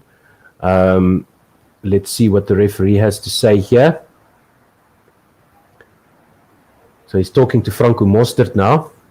About he's talking about the pushing and shoving. Yeah. So he's going to penalize Franco Mostert for some afters after the play ended. Let's see what is the decision now. Or it might have been somebody in front of the kicker advancing because they're going for a scrum now. So not sure. Maybe that was a knock-on by the British and Irish Lions as the ball came down there, but it's on the far side of the field on the 10-meter line of the Springboks, and the British and Irish Lions will have to defend the scrum. Faf de Klerk has the ball. So it's South Africa ball on their own 10-meter line. The scrum is set. Faf de Klerk spinning the ball like a real Vinty scrum half, a real overconfident person does. And this time the British and Irish Lions putting some heat into the scrum, but it's illegal scrummaging, and the scrum will be reset. No, both sides going down, says the referee, and the scrum will be reset. I thought for a moment there he had his arm out for the advantage, but he had his arm out to signal that the scrum will be taken again. So we see a replay here. Yeah, both the props there going to ground at the same time, Frans Malherbe and Vunipolo on the far side, as Faf de Klerk was waiting for that ball to come through. But a better scrum by the Lions, so that will give them some heart, some confidence, and luckily for the Springboks, they get the reset scrum. So during halftime, we will be playing this week's Full Quota podcast, and if you are not a fan yet, you will be soon. So stick around for that while we take a break during the halftime with official time almost gone here, and I'm sure the Springboks will just probably get rid of this ball. No, Faf de Klerk sends it down to the backline to Damien Dalende, first receiver. He gets held up sort of in the tackle by Bigger, goes to ground. Now they go to the far side to Kitsoff, who goes in hard. Another no-arms tackle there, this time by the Lions, not picked up by the referee. Faf de Klerk has the ball and is going to kick it out over the far side touchline. And that is the end of the first half. The British and Irish Lions 9, the South African Springboks with 6 points. Thank you so much for listening, and please do join us after the half time. And the topic of this podcast is the minor league cricket, and where the guys had a chat with Nate Hayes about the minor league cricket in the United States. So please enjoy that, and please do join us again. Have we got some? Are we going to read some tweets, or are we going to go straight to the podcast? No, I think we'll go straight to the podcast. Let's go to the podcast, and we can. No, I think everybody is happy on the stream, but today we're not going to be talking about that. We're going to be talking about something quite interesting that has a lot of our South Africans involved. Minor league cricket up front with Nate Hayes. And then on top of that, after that, we're going to be talking about the social justice and nation building project and hearings that are happening at the CSA offices, with everybody discussing all their experiences in South African cricket. But as we get started, as always, please do remember that you can interact with us on all these various platforms, on Facebook, Twitter, Instagram, and YouTube. Please, the most important one at the bottom, please, I'm going to close Tipper here, like, subscribe, and click that notification bell. So yes, so we've got Tipper and we've got Tim coming in. But we have a special guest for you today. His name is Nate Hayes. He's a correspondent on emerging cricket. He's here to discuss with us our first topic of the day, and that is minor league cricket in the USA. I know minor leagues as the lower leagues in baseball, where Michael Jordan went to go and spend his retirement, Nate. But I thought you'd be calling it the major leagues. What's the distinction? And welcome to our show. Hey, well, thanks a lot, guys. I really enjoyed your show, your coverage of the Ireland series. But yeah, basically you would think they would introduce the major league first, because minor league, the sound of it, like you said, it sounds like it's the lesser of something, and it is. It's the major league is coming, but it really makes sense to introduce the minor league first. And as you alluded to, it's very similar to the minor leagues of baseball, which are actually, minor league baseball is a collection of leagues that are regionalized.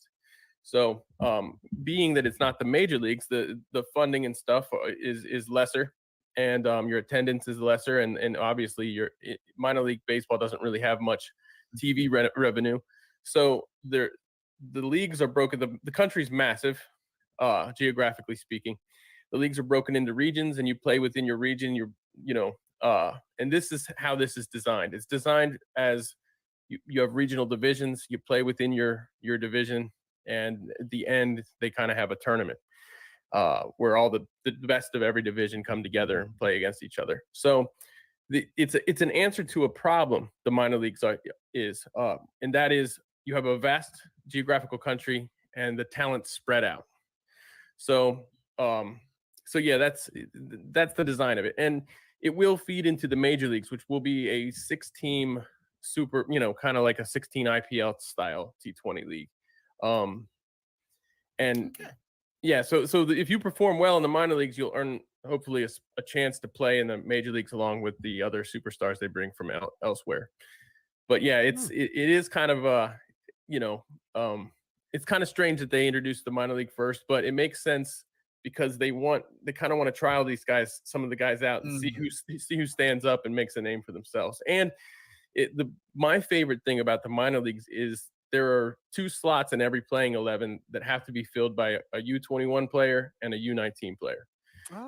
So it's a way of getting those younger players to play against the best talent in the country. It forces the owner's hands to play those players, which otherwise you'll have depending on the owner, you might have the best U19 player in the country who happens to be from a great area who doesn't even touch the field. And then another area in the country, you'll have the 20th best U19 player that plays gets every chance. So this kind of forces the owners to actually, do the right thing. Okay. So for our South African fans wondering why we're talking American sports, this is actually cricket, and it's a 27-team tournament, T20 tournament, as Nate says, played across the 4 regions of America, and it will last for the next 2 months. But the most important thing, the reason why we're talking about is that there are 18 South Africans who will be playing in the minor league cricket.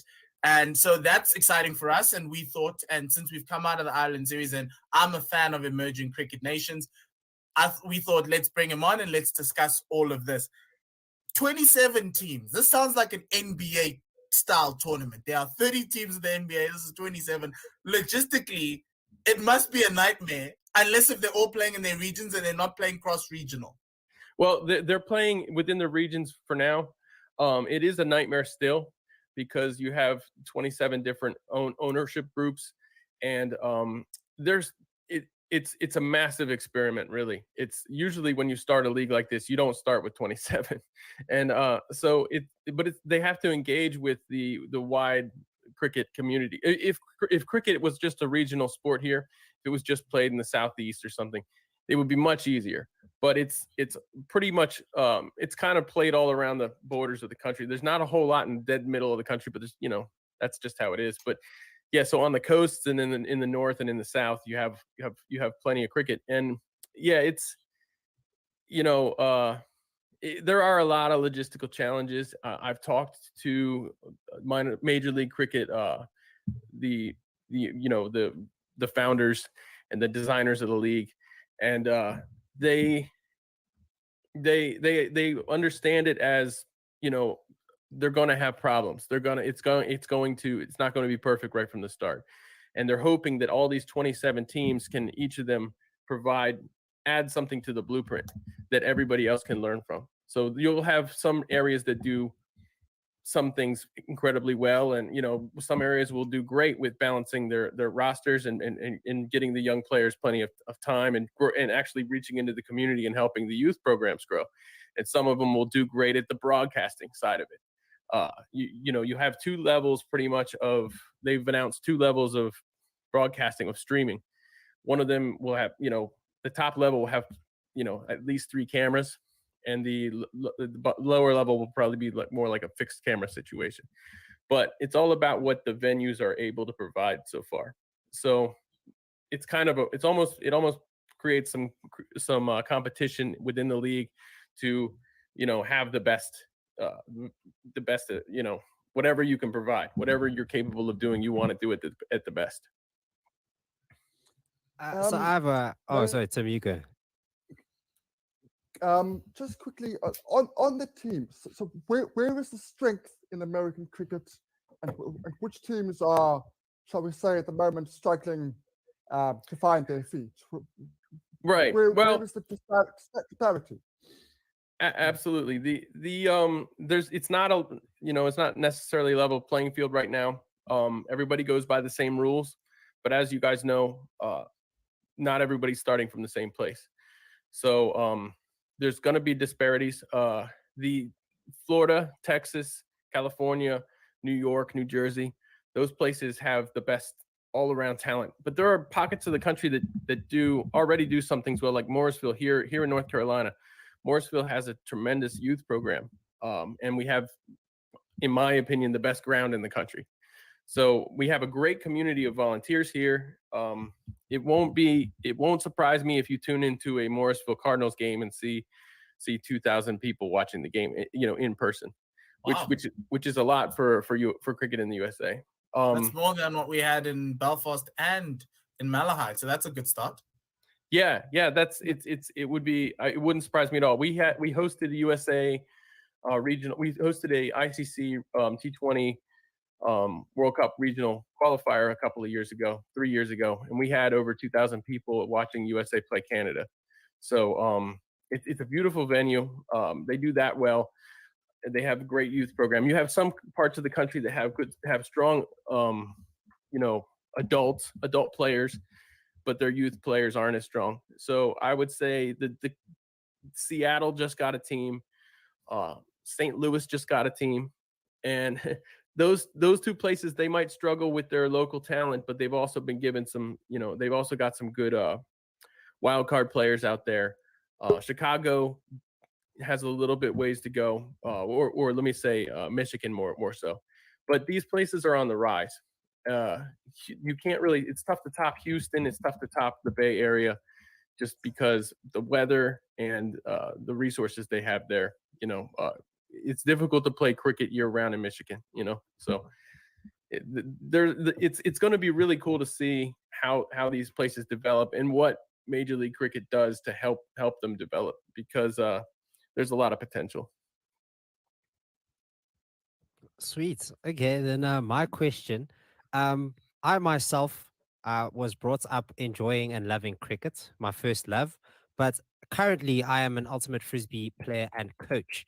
So how often do you find people that come from Major League Baseball from the NBA, and transition into cricket because they see an opportunity. They're like, not a lot of cricket players in the country. I could make Team USA another way. It doesn't happen.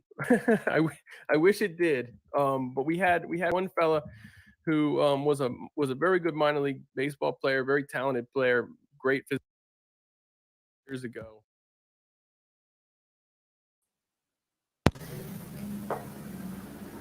Welcome back to this One World Sports Radio broadcast of South Africa versus the British and Irish Lions. Otto, they've been busy on YouTube with a whole lot of comments, and we're going to go quickly through that. So Taylor is saying that we got to smash the likes, love it.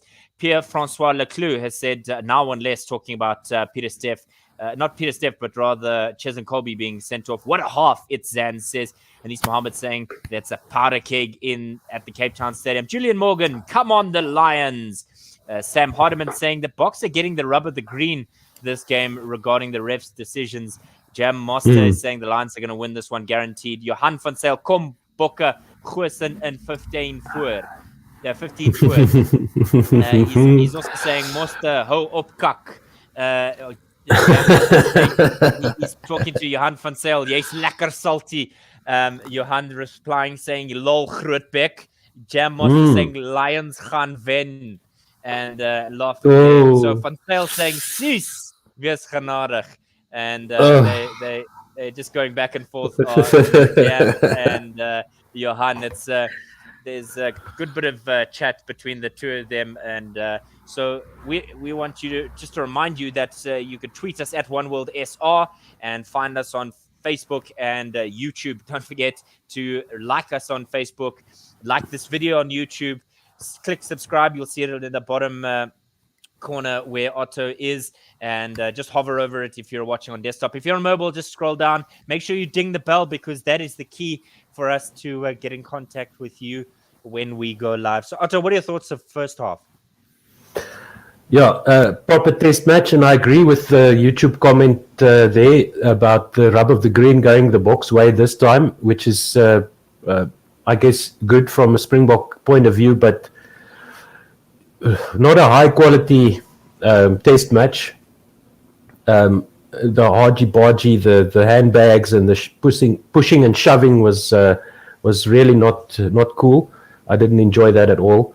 It's often a tactic for opposition teams against the Springboks to try and get the Springboks agitated in that way, and I don't like it when the other teams succeed in that.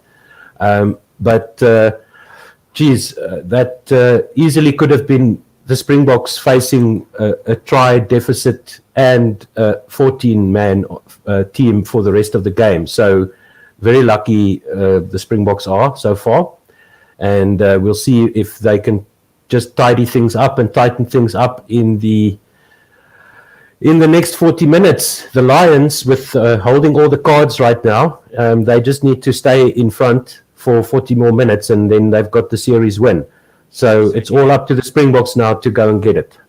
And most importantly, it's going to be up to the bench. Last week we saw a full-on replacement of the South African front row, which didn't have quite the impact that we've become accustomed to with the bomb squad, as they are wonderfully known. But half-time here, and we're looking forward to the second half as South Africa take on the British and Irish Lions from Cape Town. This is the second of 3 games. South Africa 1-0 down in this series. Not many people have come from behind to win from behind. There's a lot of conversation that's going on. Otto, we're getting some compliments there. Thank you so much from Johan van Zyl, is saying, thanks guys, good comments, and go Boks. He's saying it's the best commentators he's had in a long time. If you want to see more of this kind of commentating, don't forget to like and subscribe, most importantly to the YouTube, and ring the bell so you know exactly where you will find us. We will bring you the next game as well, game number 3 in this series. Hopefully it's 1-1 going into that series so that we can have a good show of things. And we will also be my bringing nerves. the South Africa Sri Lanka series, the one-day and T20 series, as Dan Bigger is just getting us underway here. Ben O'Keefe with the whistle blow. There's a kick deep now into the Springboks half. It's just outside the 22. Good catch by Franco Mostert. He's got some support from Jasper Wiese. Cowan Dickey with hands up, and he's out the way, and they've brought it down. Bonambi is there with support at the ruck along with Jasper Wiese. Faf de Klerk looking like he's setting up for a box kick. He does so just outside his own 22. Opportunity now for Hogg to make the catch. He doesn't. It's a bit of a knock, and he's chucked out is Duan van der Merwe. And so it looks like there might be a bit of a line out early on here, or there will be a knock on. We just need to confirm once we see a little bit more from the referee. But good opportunity there for Hogg to catch, but it looks like he's knocked on there early, Otto. Yeah, knock on there by Stuart Hogg, shaking his head as he walks back, and good to see that that altercation there with Duan van der Merwe trying to do a small little shove there on one of the box and not getting the reaction that he's looking for. So that's good to see.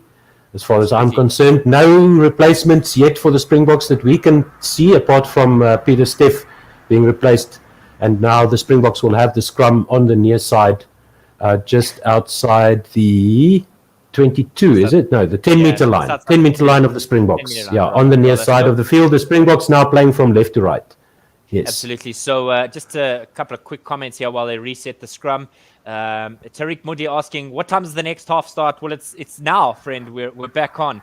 Chimangadzo Mavungu saying, love the commentators, keep it up. And Sods is predicting a 19-14 win here for the Springboks. So it looks like it's going to be a busy half, Otto, but we will bring you every single moment of this. We're also going to be back for the third test. Don't forget to like and subscribe. So let's see how the Springboks go here.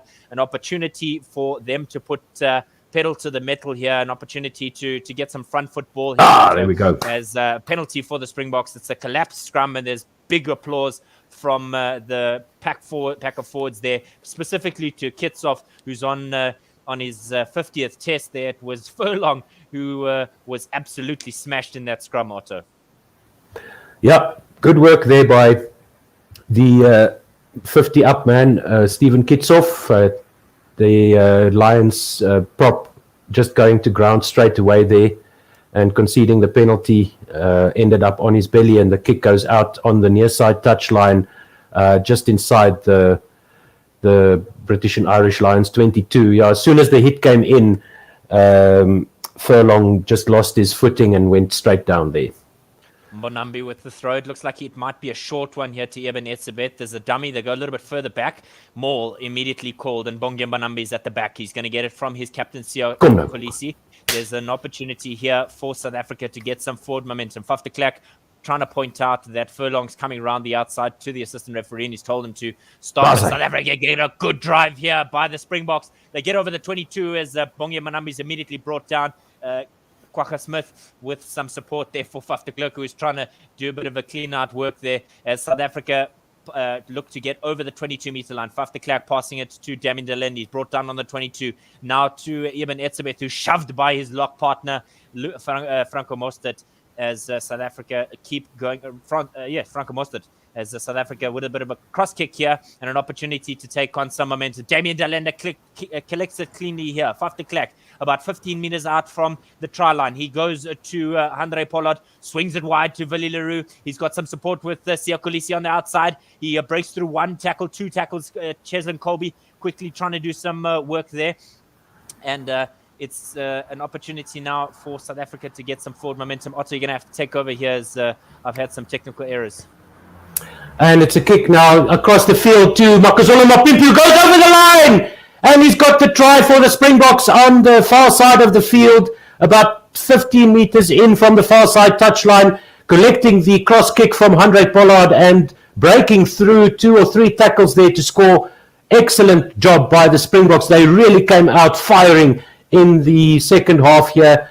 The ball was taken up through the phases there, out to Andre Pollard, who looked like he wanted to pass, kicked pass to Makazole Mapimpi, cleanly connected, stepped inside the right wing there of the British and Irish Lions and Stuart Hogg, and then over the line for the Springboks' first try of the second test. And they take the lead once again, 11 points to 9 now to the Springboks. Excellent try by the Springboks there. I don't know if there wasn't an advantage play. That was just go and score. Absolutely.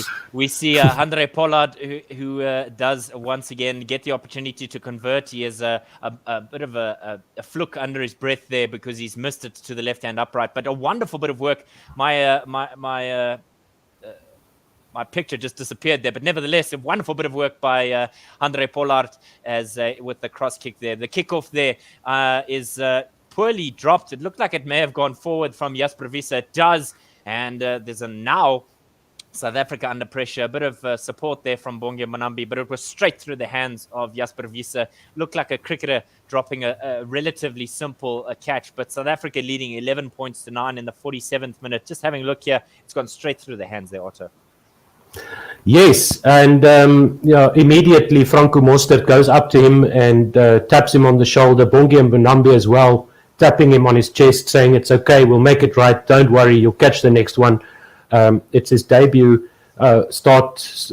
It's his first start for the Springboks, Jasper Wiese, and he really looked like he took that a bit too harshly there. But the Springboks will have to defend now for all they are worth.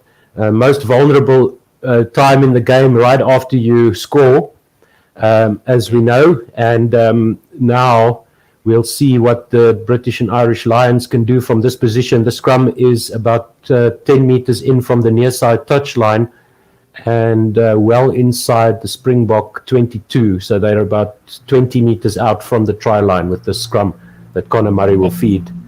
No substitutes yet. No substitutes yet from any of the two teams. Yes. No, other than the Peter Steff, substitution early on. South Africa remaining resolute. I think probably for the next 5-10 minutes, the both sides will take on as the scrum is holding up nicely here. There's a good bit of shove there from the Springboks. They're working hard, but the British and Irish Lions are able to get, and it's a bit of a wheel through the 90, and the referee has a bit of a word. So he said there was an initial shove there from the Springboks, a counter shove by the British and Irish Lions, and they've wheeled through 90. So it looks like they're going to retake it again. I'm not quite sure why they're going to take that scrum in almost exactly the same place, Otto, because they've moved infield because I think some of the front rows have mentioned we've just ripped up that part of the field. Please, can we go slightly infield here to retake this one? But good bit of scrumming. Yeah, there's 2 penalties conceded at scrum time by the British and Irish Lions and nothing from the Springboks. So much better from the Springboks this time around, Otto, as we see them setting for the next one. Oh, yes. No, they came out with all guns blazing there in the start of the first half and managed to get the 5-pointer there as we see the scrum set now. Absolutely.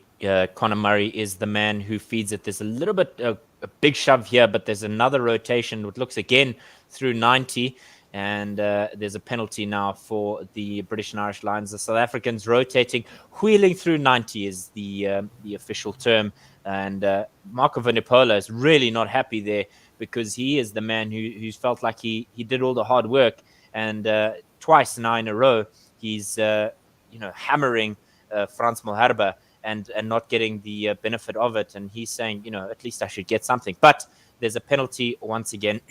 You'll see, Otto, a couple of times here as guys set up for a scrum, every time there's a bit of a cleaning out of the studs because, with 3 reset scrums, clearly the traction is not ideal. This is a soccer venue.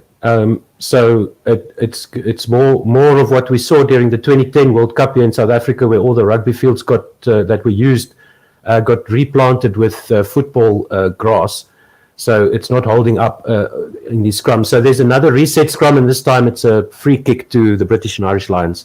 They take it quickly, tap and go, ball going now to Henshaw, who is brought down in the middle of the park. Dummy pass and wonderful bit of work out wide to Hogg. He's he tries to sidestep Makozono Mapimpi, but he can't get any luck there as he's held up by Mapimpi and Dialenda. They turn over ball and there's a whistle blown.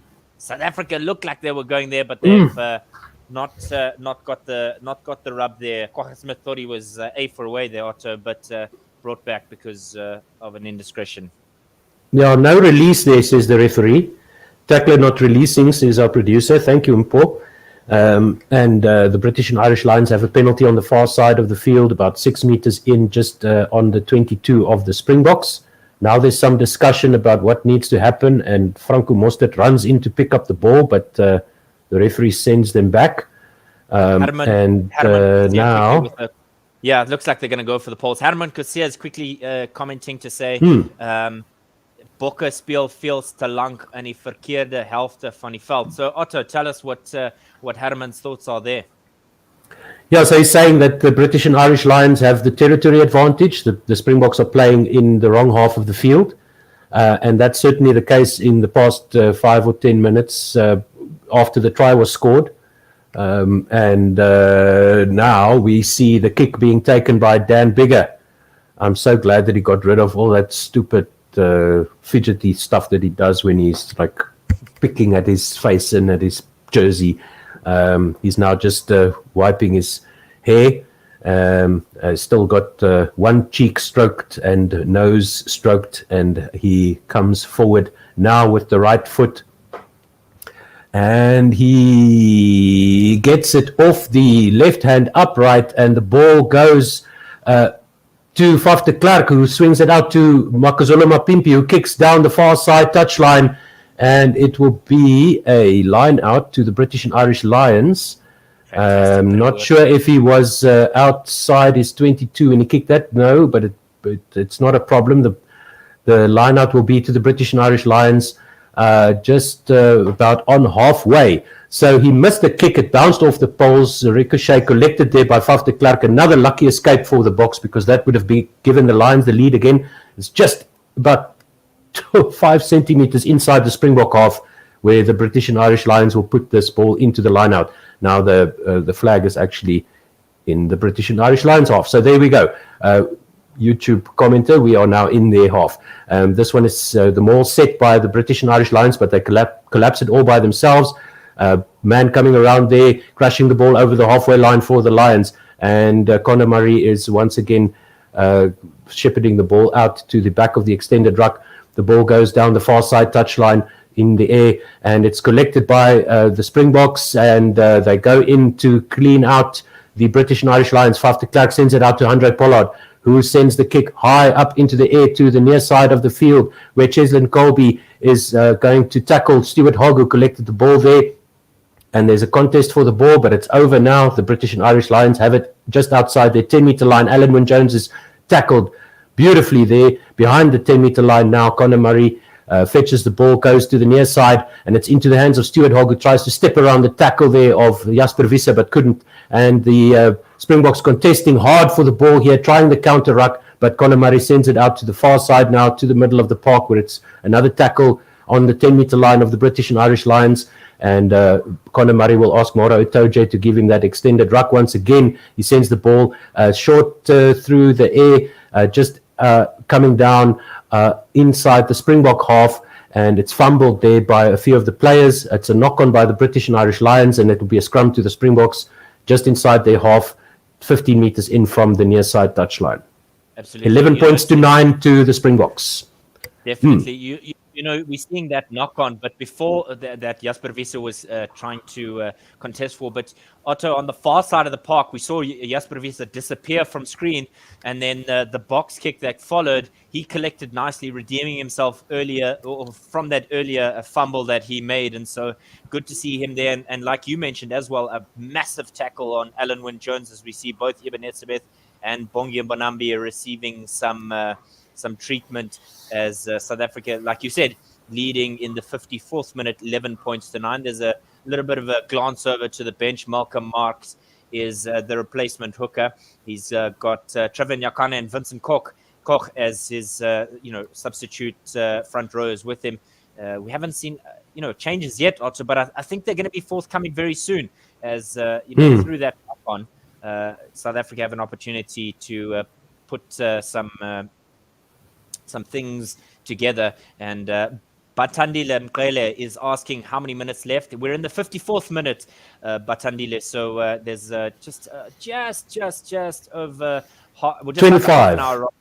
Yeah, Left 25 or to so. go.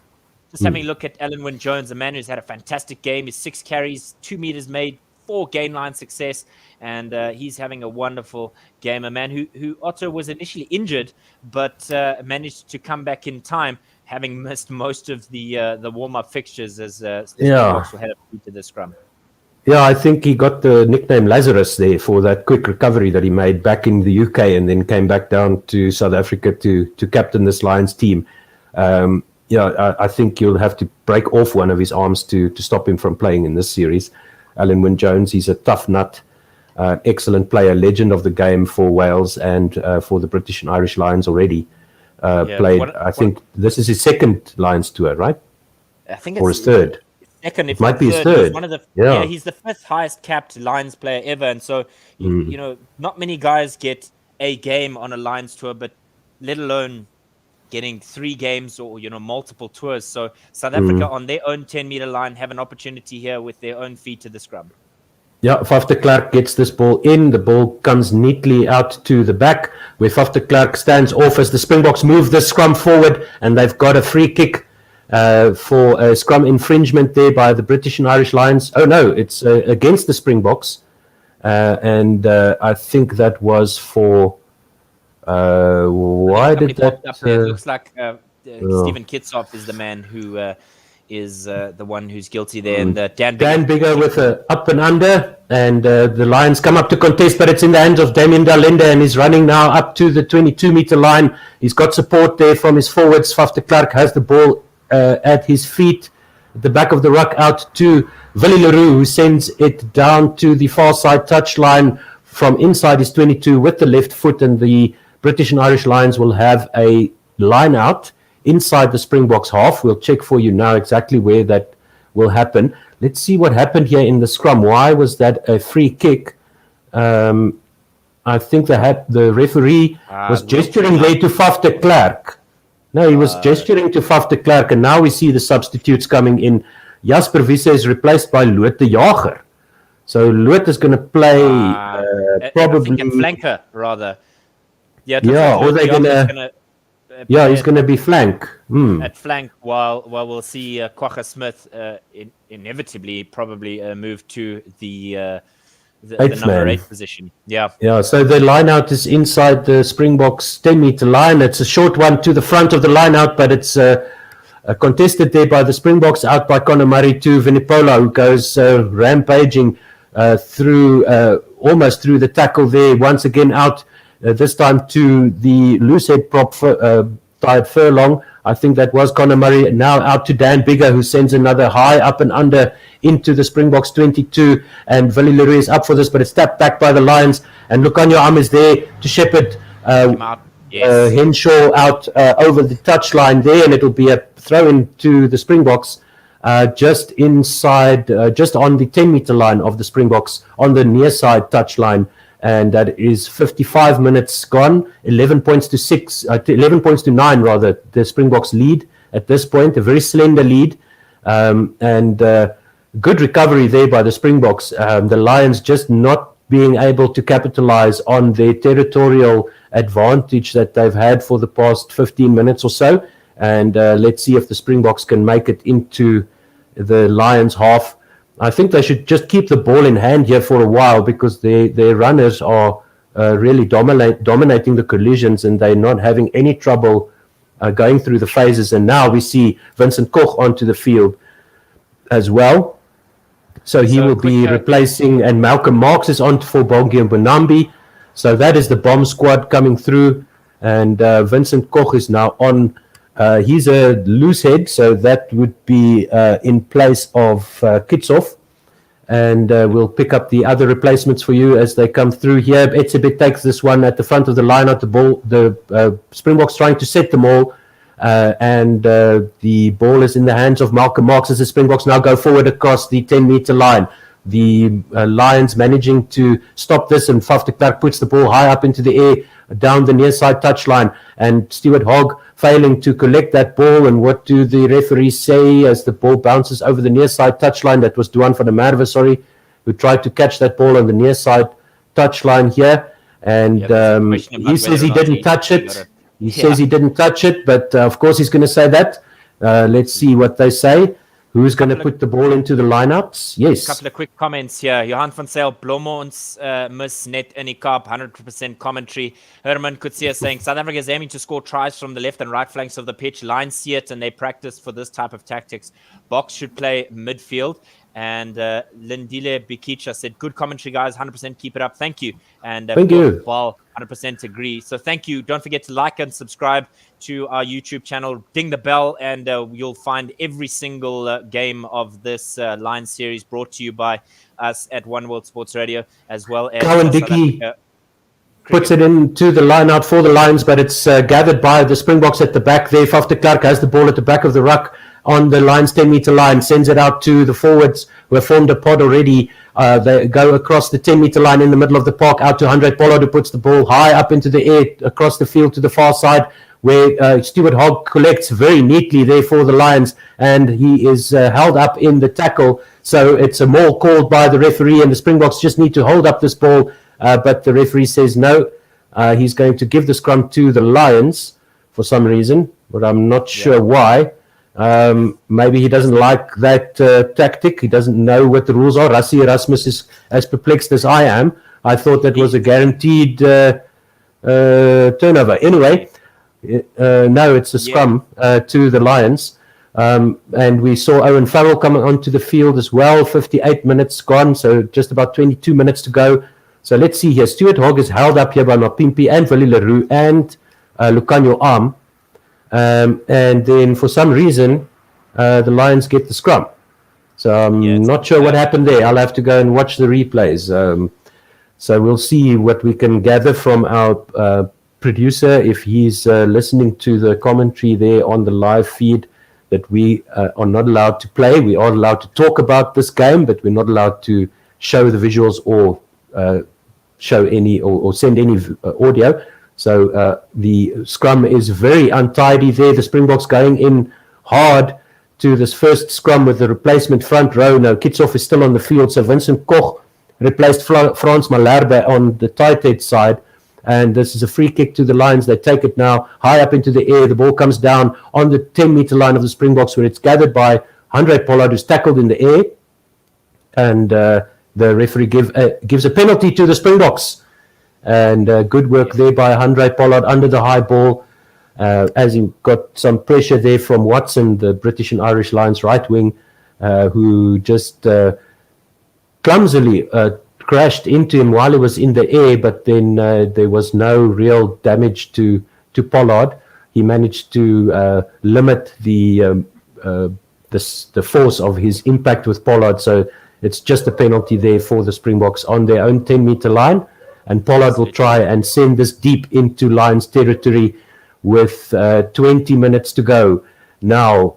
And the Springboks will replace Kitsoff, it looks like. Yes, Trevor Nyakane now comes on. Yes. Good. Well done, Stephen. Absolutely. Well done, Kitsi. Fantastic bit of work from him today, but now Trevor Nyakane with 20 minutes to go. You've got to go out and leave everything on the field. Toby Falatau comes on the park for Conan, who has had some troubles here today. So Handré Pollard with 20 minutes left at the hour mark kicks this right deep into the British and Irish Lions territory, and that ball's brought back in by Hogg, but I think it was a valiant attempt, but it's gone out there. And it was over the plane of touch, and it was a penalty kick. So he's not allowed to do that. He's trying to jump. But it's a line out. Got it back in, but he was out there, and I think the possibility of it actually happening was all the more present rather. But Loot Diache cleaning that up from the lineup. There's a good shove here by the Springboks. There was some forward momentum over the 22-meter line. There's Malcolm Marks on the ball. He's got some Faf de Klerk on his right shoulder, but they continue to push forward. The British and Irish Lions are struggling here. South Africa getting good momentum. There's about 5 And they've got the meters now as advantage. Springboks having some a penalty advantage here.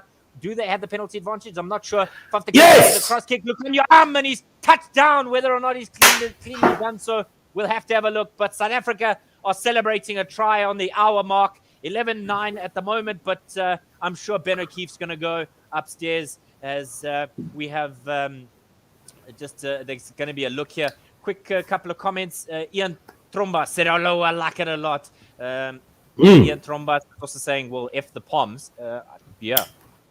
Johan van Zyl agreeing with Ian. And, There's not many Poms in this Lions team, but yeah, well, we get the drift of what you're saying. Pamela Scholes is saying, go Booker. Johan van Zyl saying, here yes, commentators. Thanks, guys. Can't see, but I feel like I'm on the field. Kombokke Eisters looks good. So it looks like it's going to be a clean try there from Lucanio the man who captained South Africa in that South Africa A game versus the British and Irish Lions. To me, it looks clean, but whether or not he had control over the ball is another story. He's darted down. He's got that. He's got that. May have knocked it on. Otto. I think there's a conversation that's going to be had here just to see. I think, they're just having a look here. No, but that didn't leave his hand, eh? No. So Sods is saying this or not. Otto, both of us are wearing Springbok jersey. Of course, we're going to say it's a Springbok try. Yes. Still having a look at it. But the on-field decision is try, so they need some information to overturn it. And the Rassie water boy is there. Yeah, the PPT team is saying they're going upstairs for every try, for flip's sakes. Ian Trombas is saying, Aish, man, don't quote me, guys. Marshall Bain saying, lekker manne.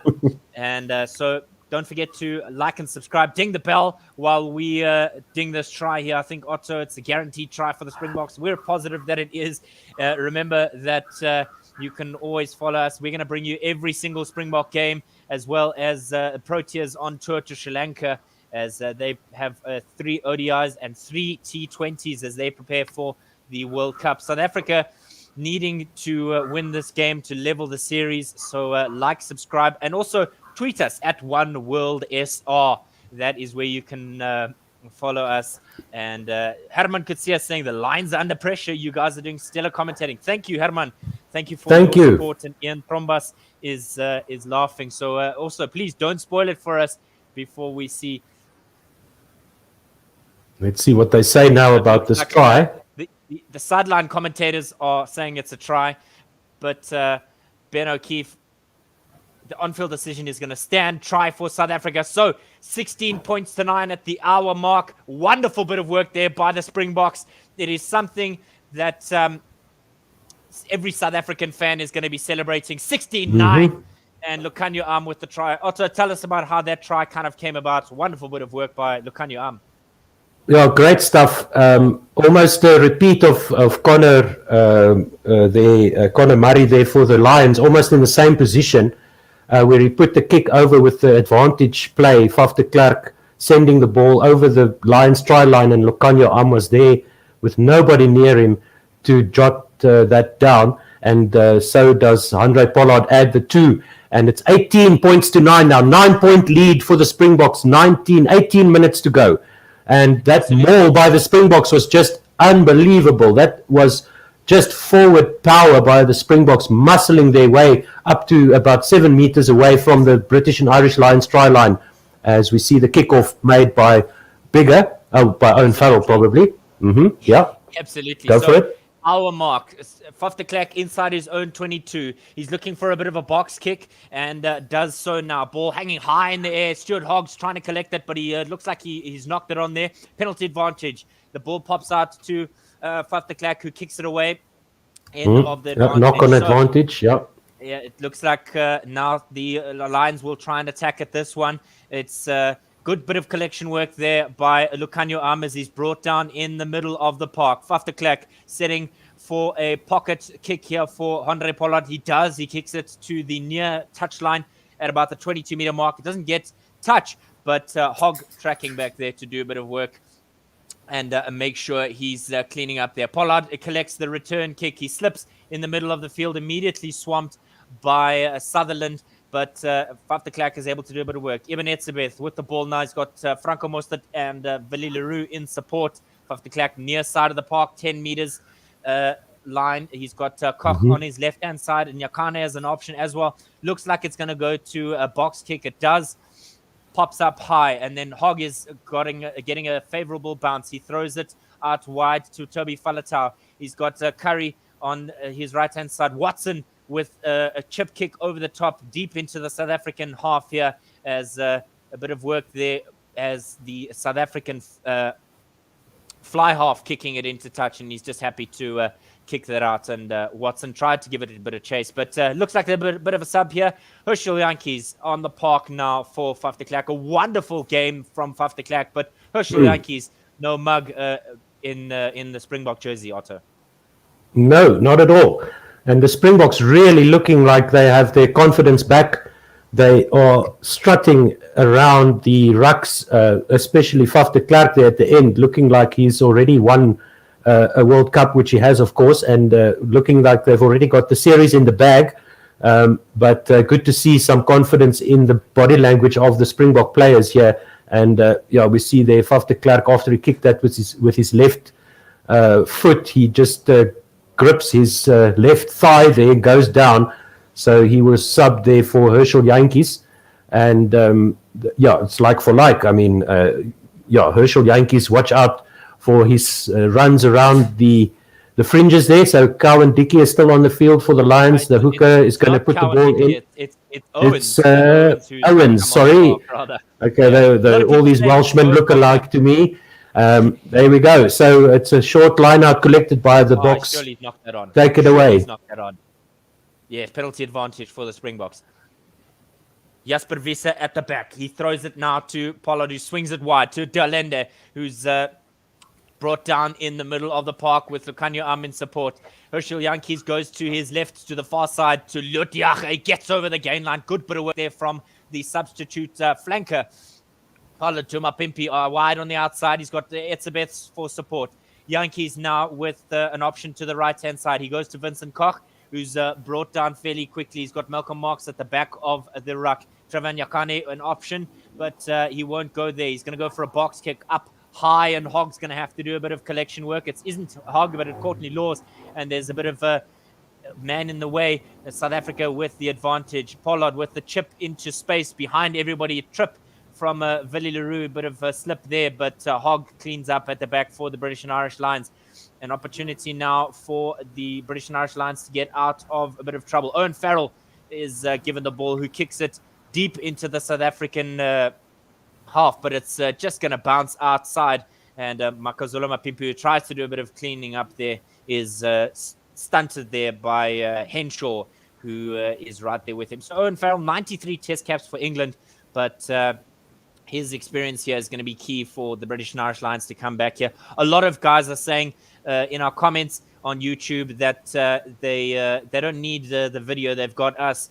And thank you. We really appreciate this. Herman Kutsia is saying, I'm officially inviting the bomb squad to a braai at my place. Lekker boys. So a great bit of work there from our fans. Don't forget to like and subscribe. And there's a bit of argy-bargy from Dalende and Maro Toja, a man who lived on the edge last week, Otto, but this week not so fortuitous in putting his knee on the neck of Dalende there. Yeah, absolutely. 65th minute, the clock has stopped because there's a bit of a conversation between the South Africans and Ben O'Keefe, the ref. But it is their throw inside the 22. Ball now to Ibn Etzebeth. Immediately a more from both sides as South Africa getting the penalty advantage here. Yankees to Pollard, who skips out Jasper Visser. Cross kick there into space from Dalende, who's trying to get it to not Damien Phillips, he's not on just yet, but it's Willie Leroux who tried to get that one, but they're going to go back for the penalty. 18-9 in the 66th minute. So just have a look here, Otto, and tell us what you're seeing from the Lions players coming around the outside. Yeah, just joining the ruck there from the side is number 17 for the Lions, Sutherland. Yeah. And getting penalised there, so the Boks will have the chance to get the line out inside the British and Irish Lions half. as Pollard sends this ball sailing over the touchline. Let's see where they form the line out. 10 meter in the South African half, it looks like. Okay, so it's a safety option there by Pollard, not going for distance. And Malcolm Marx will put the ball into yet another line out collected by Eben Etzebeth. He is held up in the air by the Lions. It's a penalty advantage. Yes, and Herschel Jantjies swings it out. Jantjies now to Dialenda, who passes it on to Pollard. Pollard to Mapimpi. Overrun there by Lucanio Am, but he's going to get support from his partner there, Jasper Wiese. Not Jasper Wiese, but rather Cora Smith. Ball goes through the hands. Dialende, who's got Siyakolisi in support. He tries to go to Makazolo Mapimpi, but there's no option there as the South Africans are going to go back for the penalty advantage. It's good to see, a guy like Siyakolisi getting involved in the backline play. Otto, it's something that we saw a lot from Willie Leroux in the World Cup, but nothing wrong with it from the South African captain. Mauro Toje throwing his hands up in the air. He's upset about something, but South African fans will say, so what?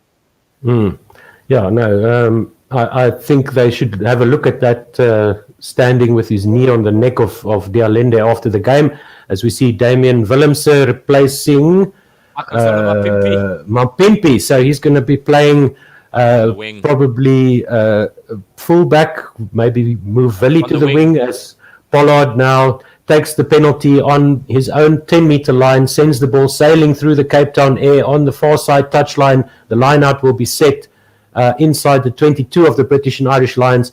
Mapimpi getting some taps and high fives there. Good game from him. No, in fact, the line out is outside the 22, inside the 10-meter line of the British and Irish Lions on the far side touchline. Malcolm Marx with the throw.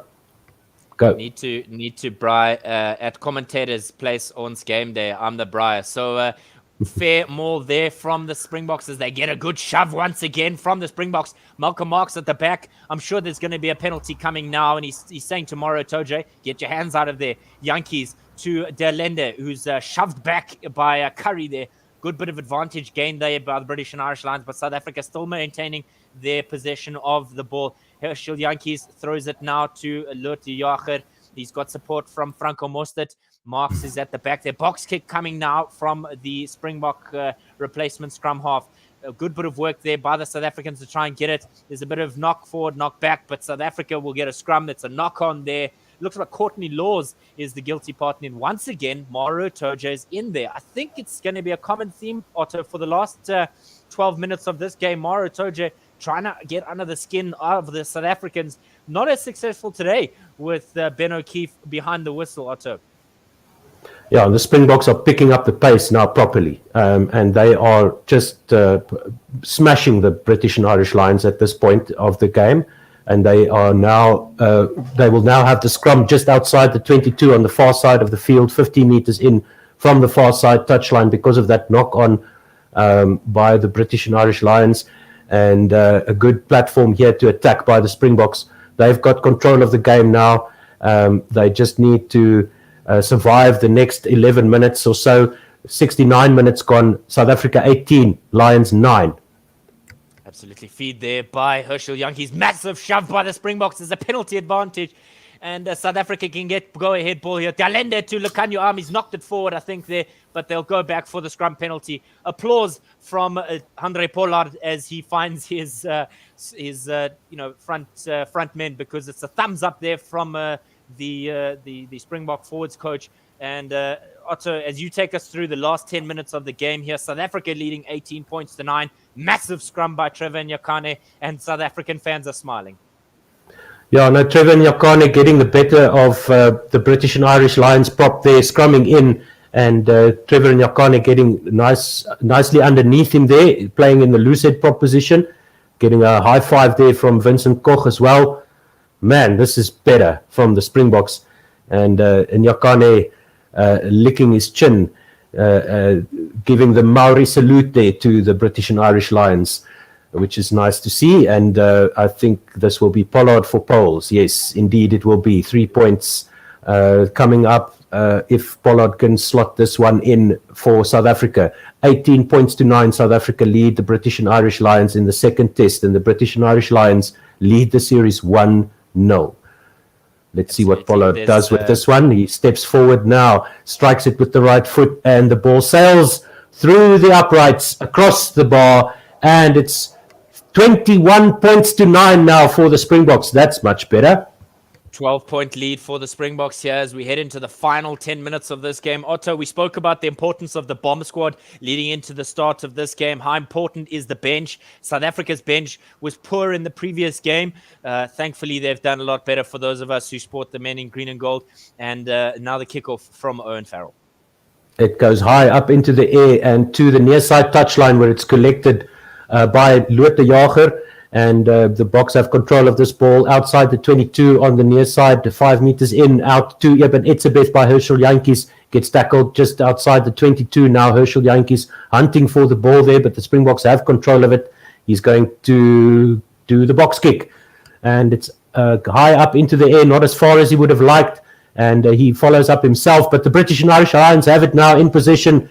And they go to the middle of the park, out to the backs, inside the 10-meter line of the Springboks, in the middle of on the far side of the field, out to the far side once again.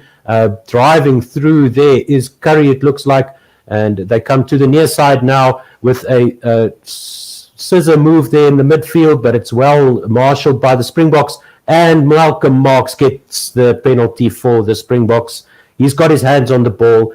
He's like a tick on a buffalo, is Malcolm Marx on that ball, and getting the Springboks the penalty that will relieve the pressure.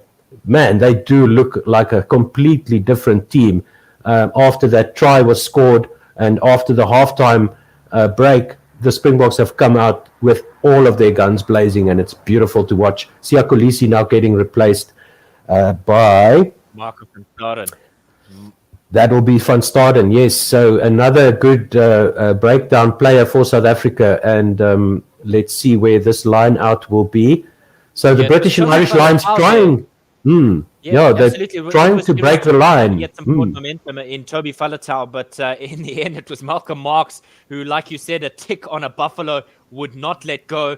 And I think the key here for the South Africans is, as I'm sure we're going to see this line out, I'm hoping that the Alan Wynne-Jones has got some blood streaming down his nose, as well as some, through the cauliflower ears. Hopefully South Africa can get the ball going forward here through Eben Etzebeth and the Maul. Yeah, they set the maul on the 10-meter line of the British and Irish Lions, and the same maul is still going forward now, up towards the 22 on the far side of the field.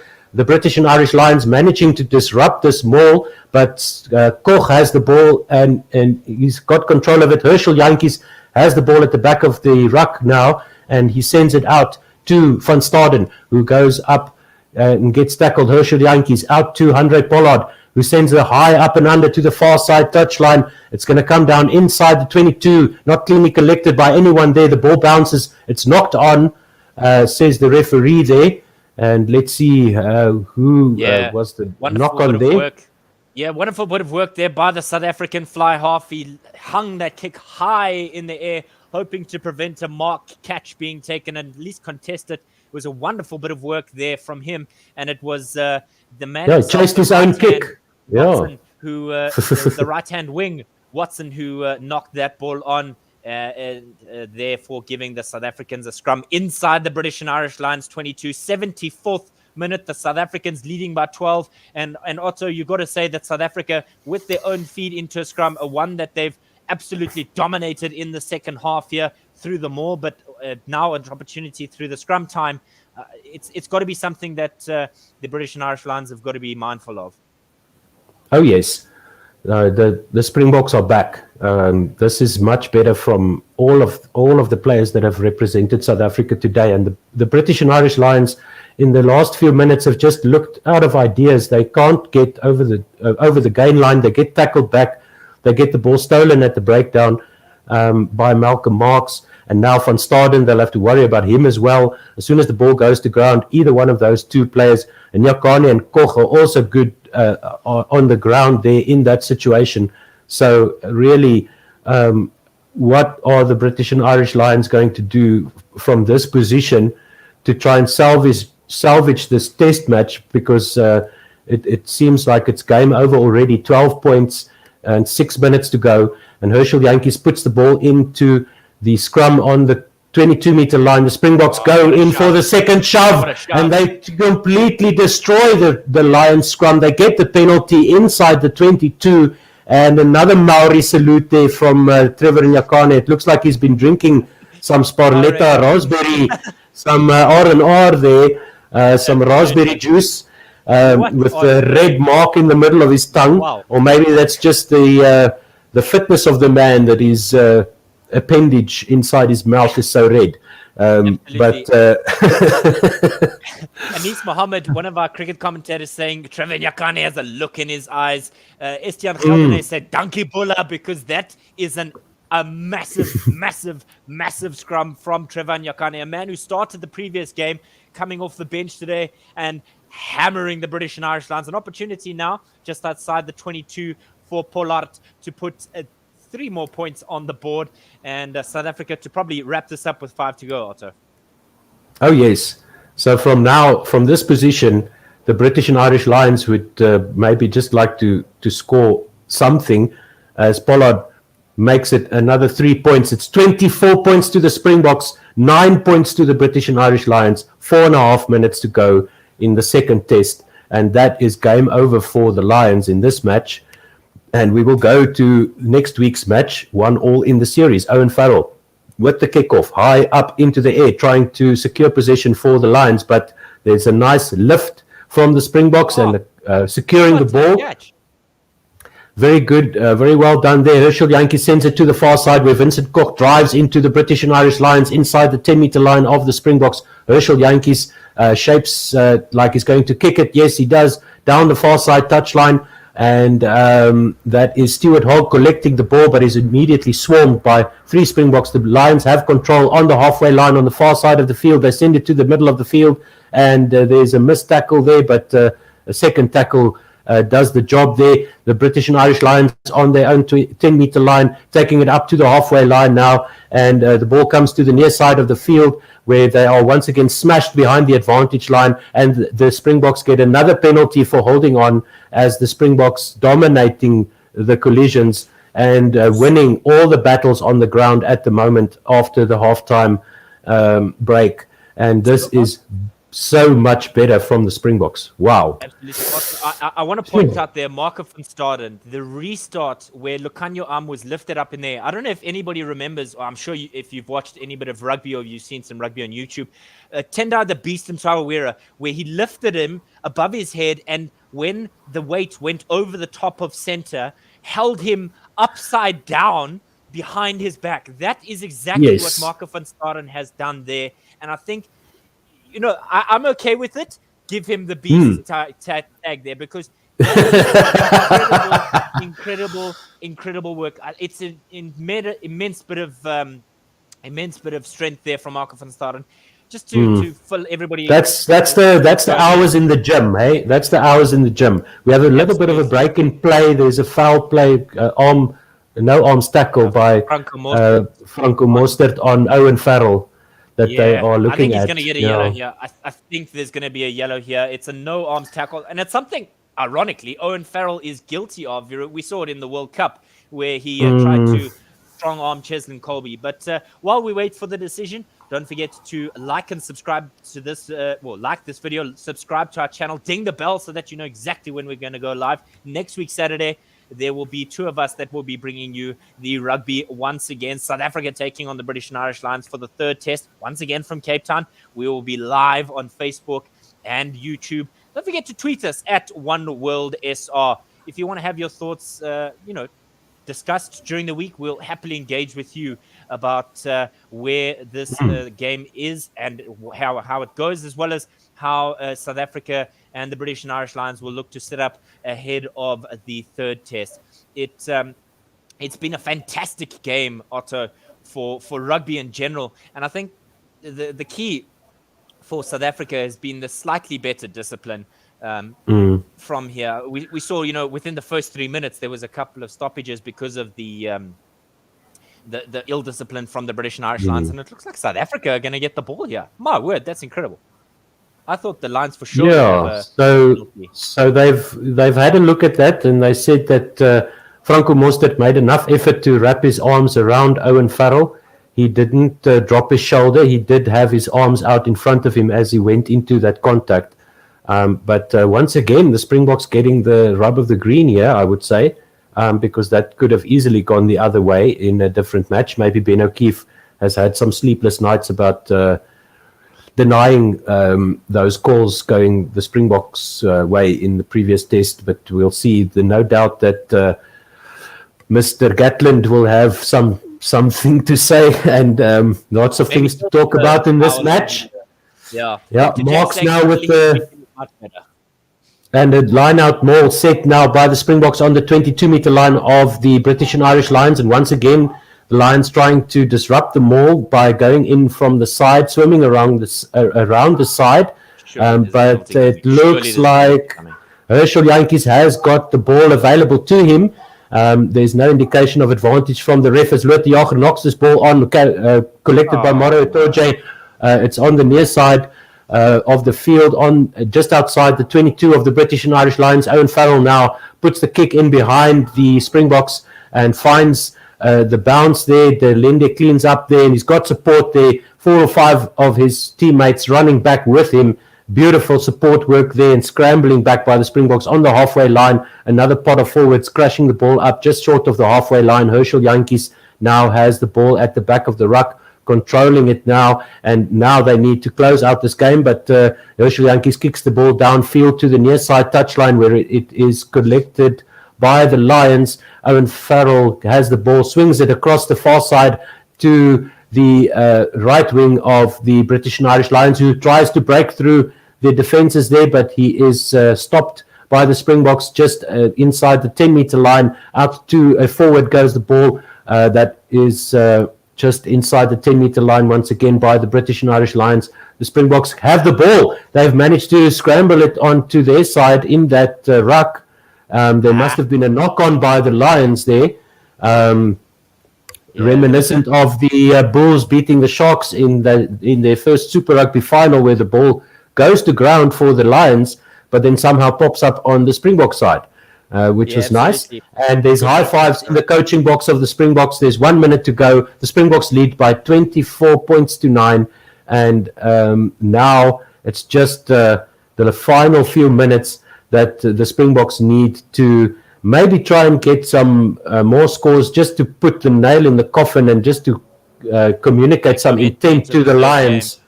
Yeah. And the decision here was a penalty to the Springboks for what I'm not sure, but it is on the far side of the field, about 5 meters in, just inside the 10-meter line of the British and Irish Lions, and Hanrijk Pollard will try and make it 27-9 to the Springboks with a kick, and then that will be the end of the game, because there's 15, 14, 13 seconds to go in the game, and he's got some time left here for the penalty kick.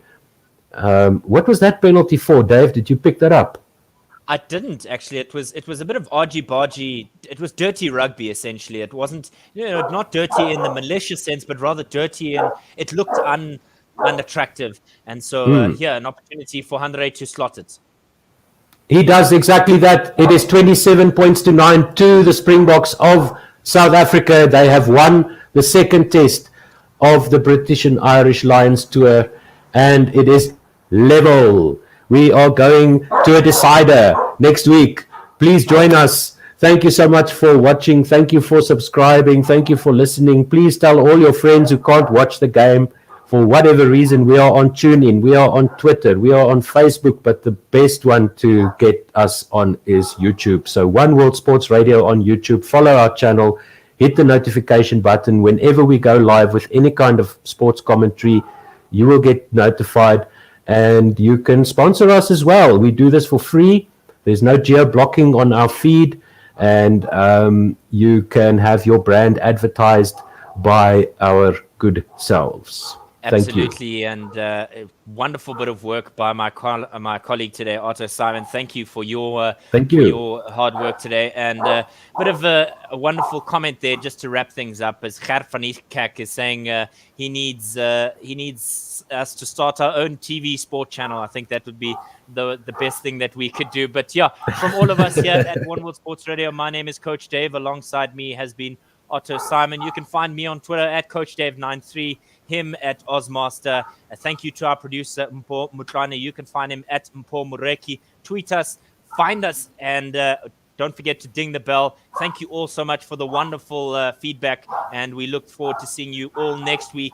We will be back for the 6 o'clock kickoff. South Africa, British and Irish Lions, 1-1. And Go Bokke! To us. Go Bokke. Bye.